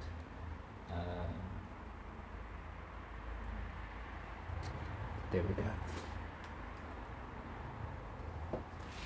So what I don't want to do here is get super glue on my screwdriver or my fingers, but I do want it to go down the hole and somewhat stick there. Okay, that I'm also not worried about. If I need to get this all off again, that will easily. That's not going to stay, is it? It's not going to work with me. Come on, please work. You're not going to work. you're not going to work, are you? And now I've got super glue pretty much everywhere.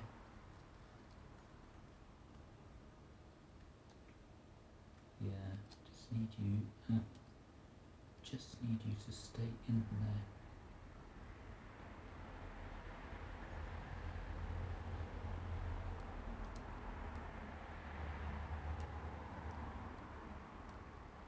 Come on, here we go. And now if I release, yeah, that's going to happen. Okay, so I can't release, or can I? Yeah, there I can. I think it's taken. Let me just get my screwdriver cleaned.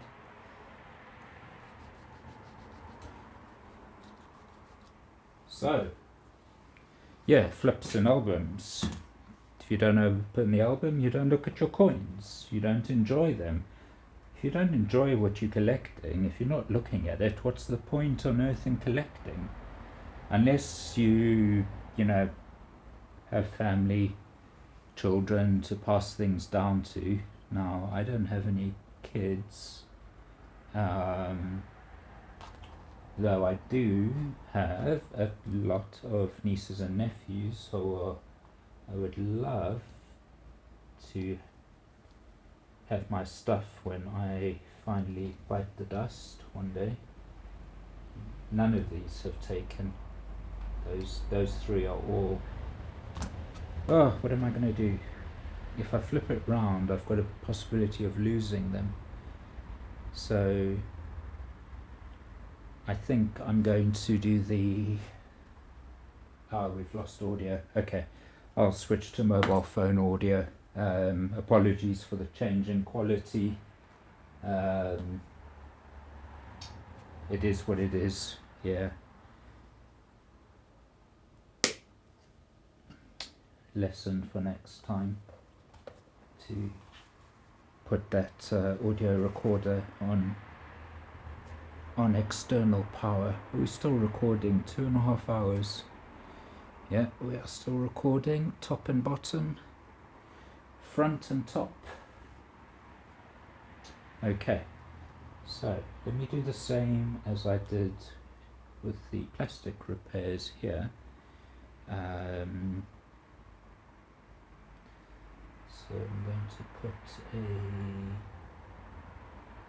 bit of baking soda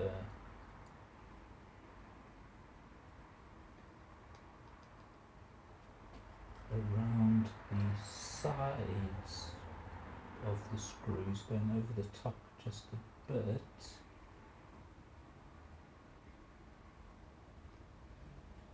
And you. There we go. Okay. Not ideal, but... And then we're just going to... So we... let's see if I can stay out of the way for this demonstration.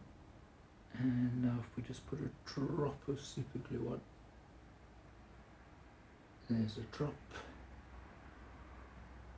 There's a drop.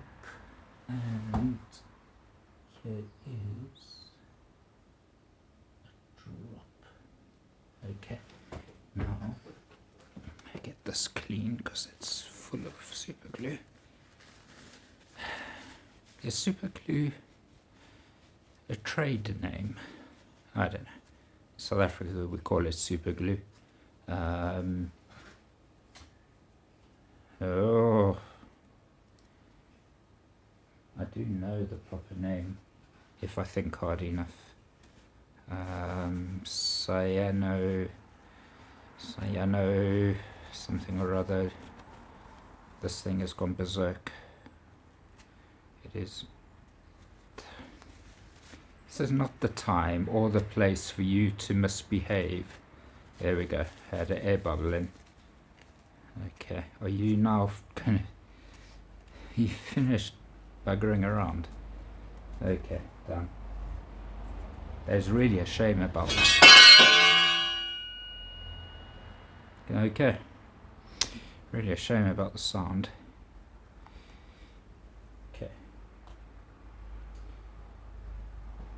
Don't even know what that was that fell.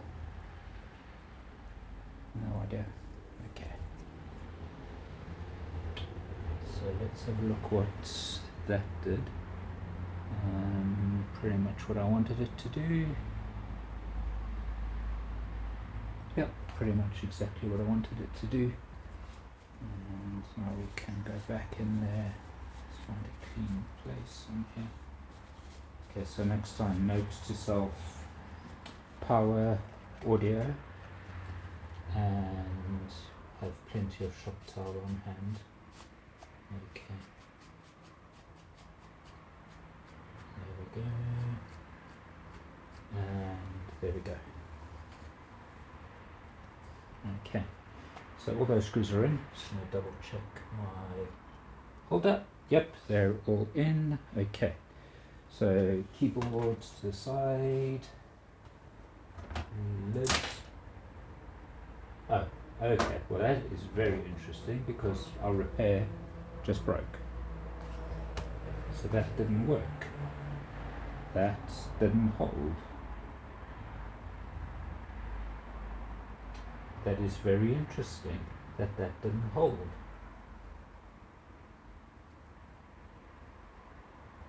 Very interesting indeed. Okay, so what did I do wrong?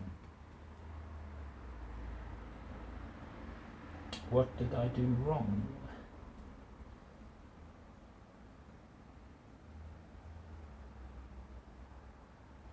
And how do I fix it? How do I fix it? Let's see if I can. Yep. Break this stuff out, this substance that we've created.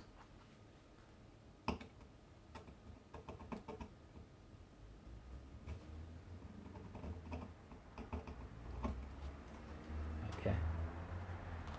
What's on the other side? Just more of it. So I wonder if the trick is to actually put a tiny bit of super glue on the joint, but keep it like super thin.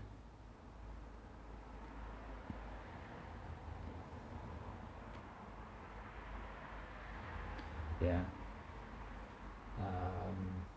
Just keep it super thin. Now, ideally, I'd like to spread that around a bit, but no, I don't know how. Okay. So, okay,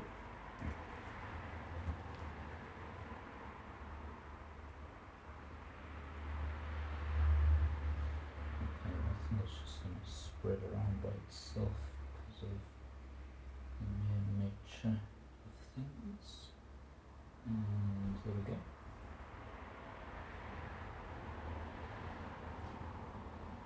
Okay, so that would, I don't think I built that one up high enough.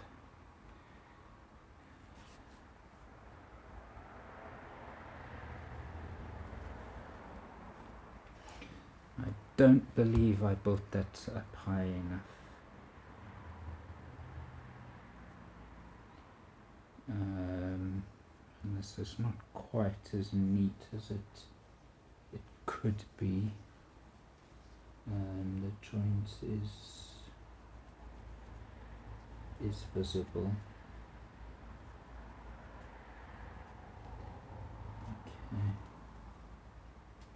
Okay. Well, I've got to learn, so everybody's got to learn if they're doing something for the first time. So let's redo that. Let us redo it and put more. When in doubt, more is better.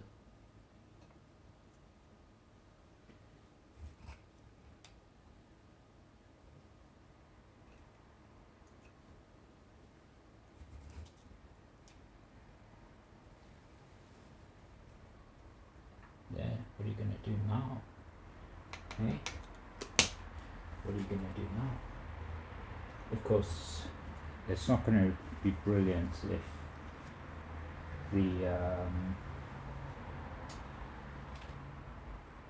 if I'm inadvertently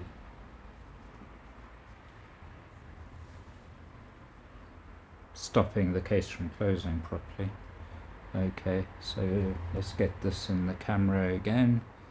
So my baking soda's there, and we just drop the super glue on there, and it kind of just soaks in. There we go. Okay, so now I can see I need more. Maybe last time I didn't put enough glue. Enough baking soda, but not enough glue. There we go.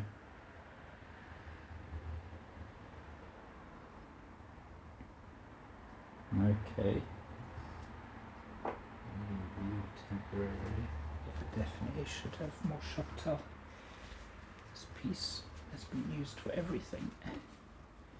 So it's got grease on, grime, super glue, baking powder, skin where I glued myself to, trying to find a clean edge just to suck up that little bit of excess. There we go. Okay. But it's not doing any harm in there technically.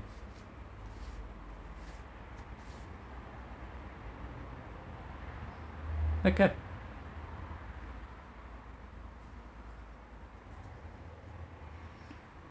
So now what does that look like? Looks a bit soggy.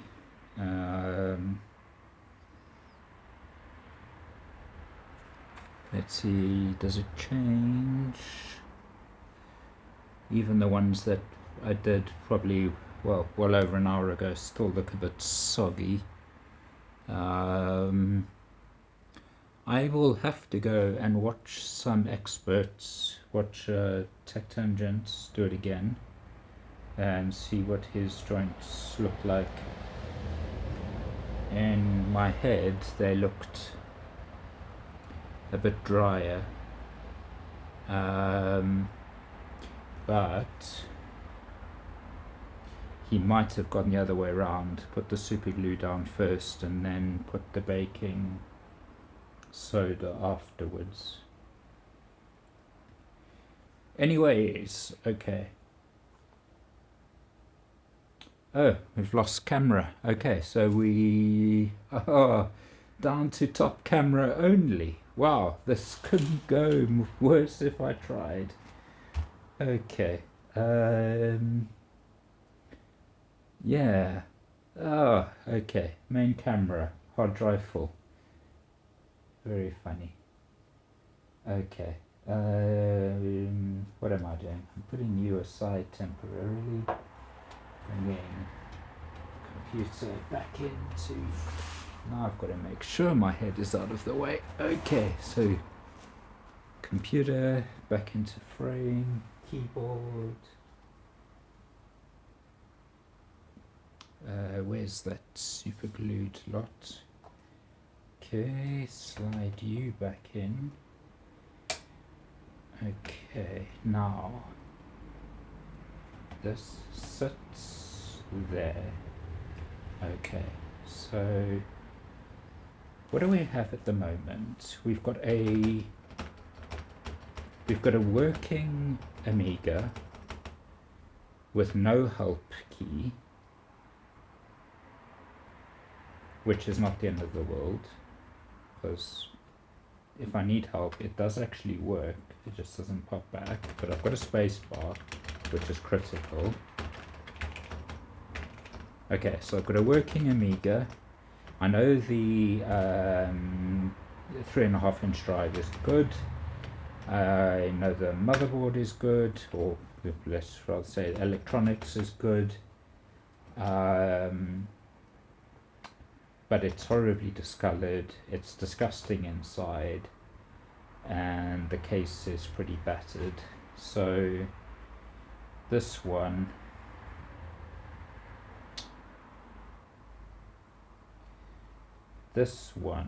what will I do? This is actually a good question, because my gut is to sell it, but I don't lie when I sell my stuff. Sorry, it is in the way. I'm just getting that keyboard plugged back in onto the main board. Okay, so if I sell this, I'll have to disclose one non-working key, case damage that's been fixed, and I don't want the keyboard rattling around. So is there a way that I can stop that?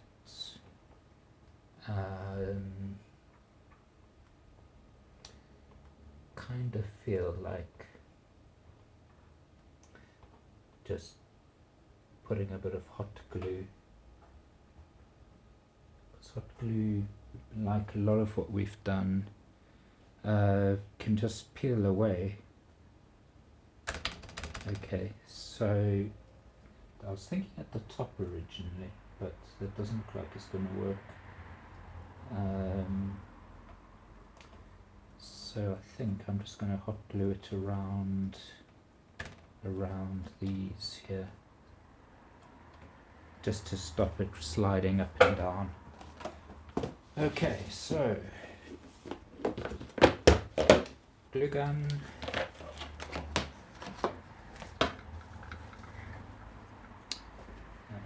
Is this going to work?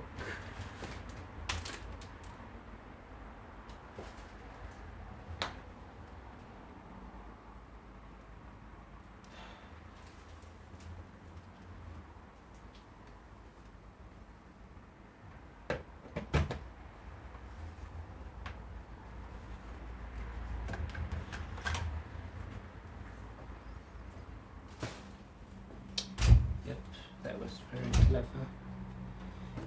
Walking away with my lapel mic still on.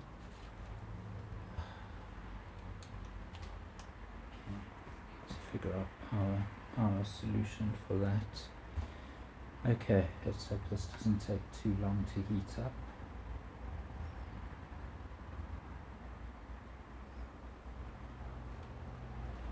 Okay, so let me get my tools cleaned up so well. So baking soda should be ready. Let's get this neck cleaned. Just getting the. Is it cyanoacetate? Is that as easy as the name is? It doesn't feel like it should be so easy. Cyanoacetate. Could be. Okay, so that's done. Let's get these dentistry tools back into their holders. Make sure there's no crud on them.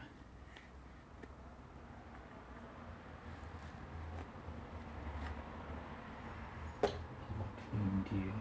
Yeah, you are clean.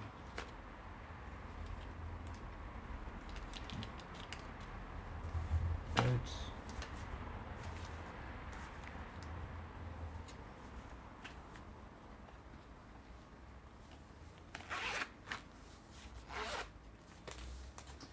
Okay.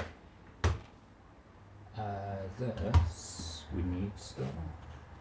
So we need to get the case back together. I can smell hot glue. Good. Okay, let's see if that is willing to come out already. Yes, it is. So all I'm doing is literally just blobbing it on here. Oh, it's a bit too, it's not quite ready yet, it's not quite hot enough. gap. Yeah, that's right.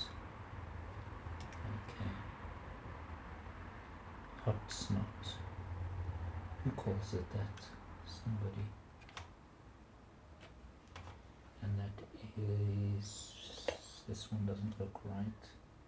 See if we can melt our way through there. I just have to clean up my glue gun afterwards. Get that one down to the bottom. There we go. Maybe I should do both sides. I think I'll do both sides. Yeah.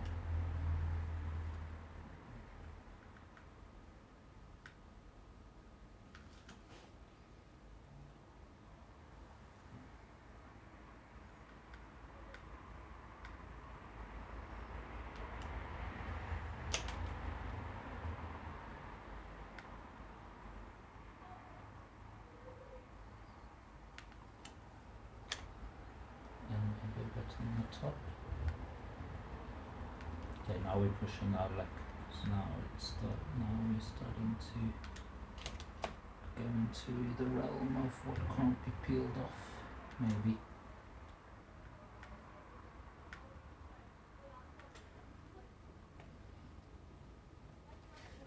You know what will probably happen is I'll probably just end up boxing this up, keeping it, not bothering with trying to get rid of it, and just keeping it as a spare parts machine. Yeah. Okay.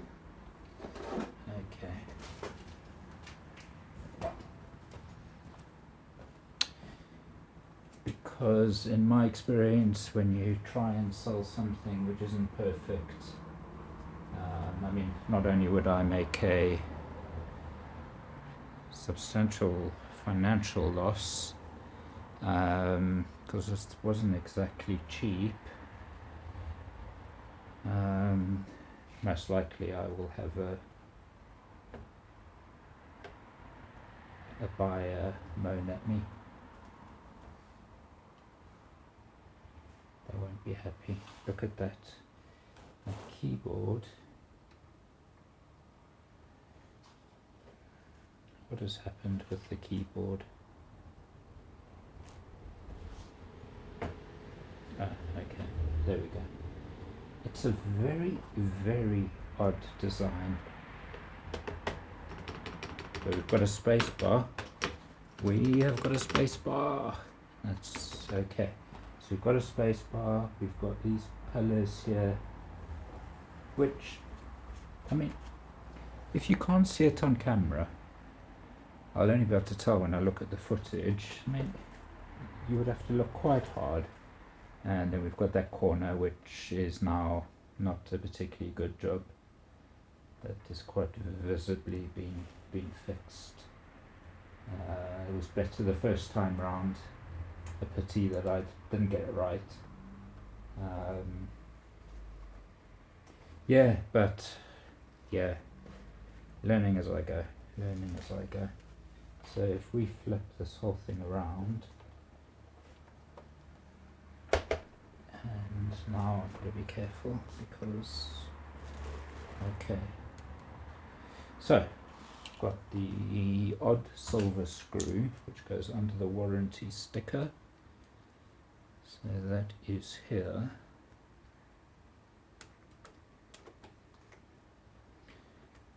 I need to research. Oh, actually I probably know that under this cover, because this machine is massively expandable. Memory wise, I know for sure.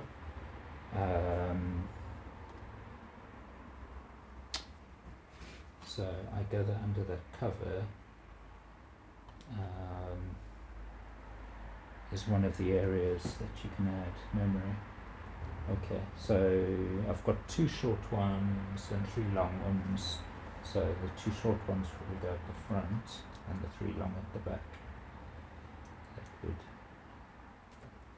That would make sense. Okay, so let's see what is going on here.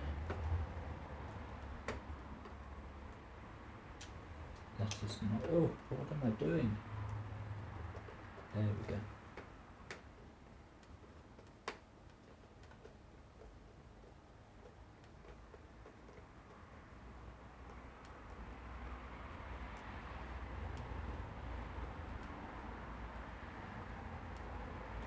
Okay. You see, the whole case is odd. It is odd. Like, why does it have that lip? It's just looking for breakages. Though, if you think about Commodore as a whole,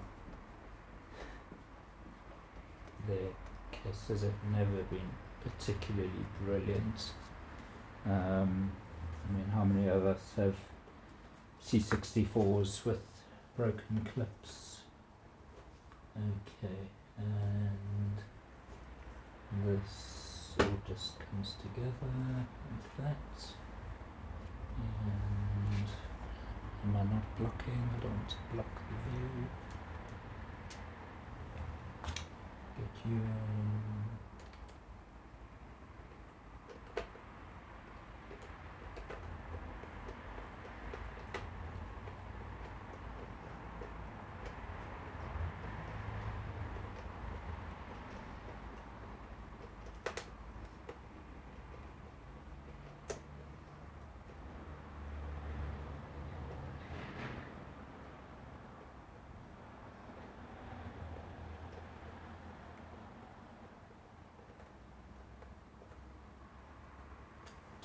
This is definitely a machine that's been worked on.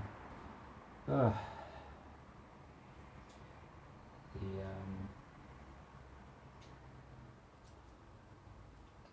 screws are not happy.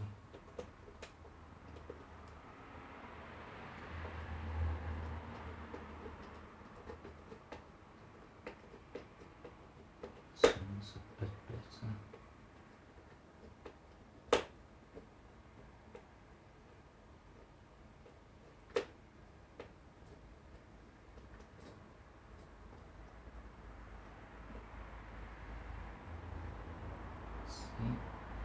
There we go. Okay, trying not to over tighten. Last one. Nice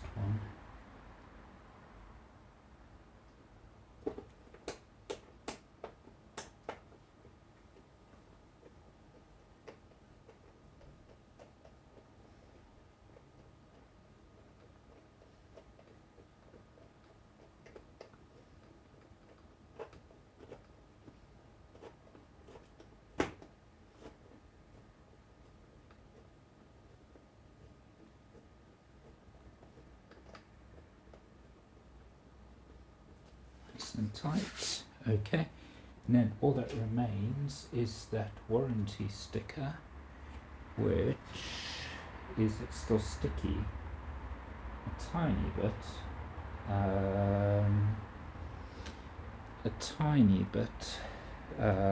Yeah, I'm just going to put that back in.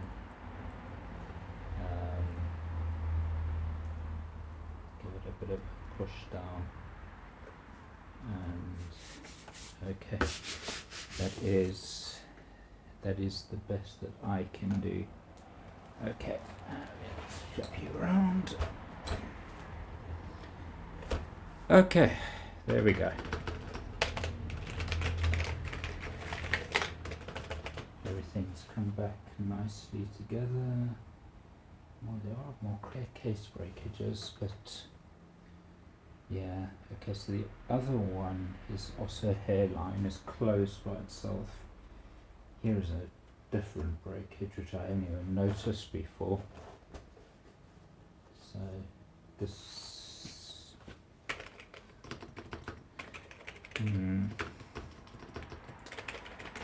I guess it depends on whether I can fix the keyboard fully. If I can fix the keyboard fully, then what I really need is a new case, and that can be my Amiga. Okay, thank you for staying with me for almost 3 hours. yeah, made mistakes, but as per usual, rather that I make them than you make them, or learn from my mistakes, and maybe you can, or you probably can do a better job.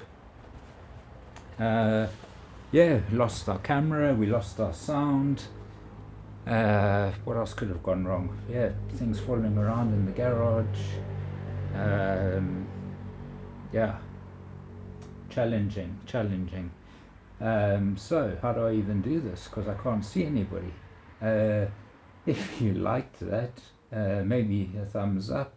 If you thought that was total rubbish, thumbs down. If you want to see more videos on me working on the old vintage or retro PCs, computers, yeah, maybe subscribe. And thanks for watching. Enjoy the rest of your day. Bye then.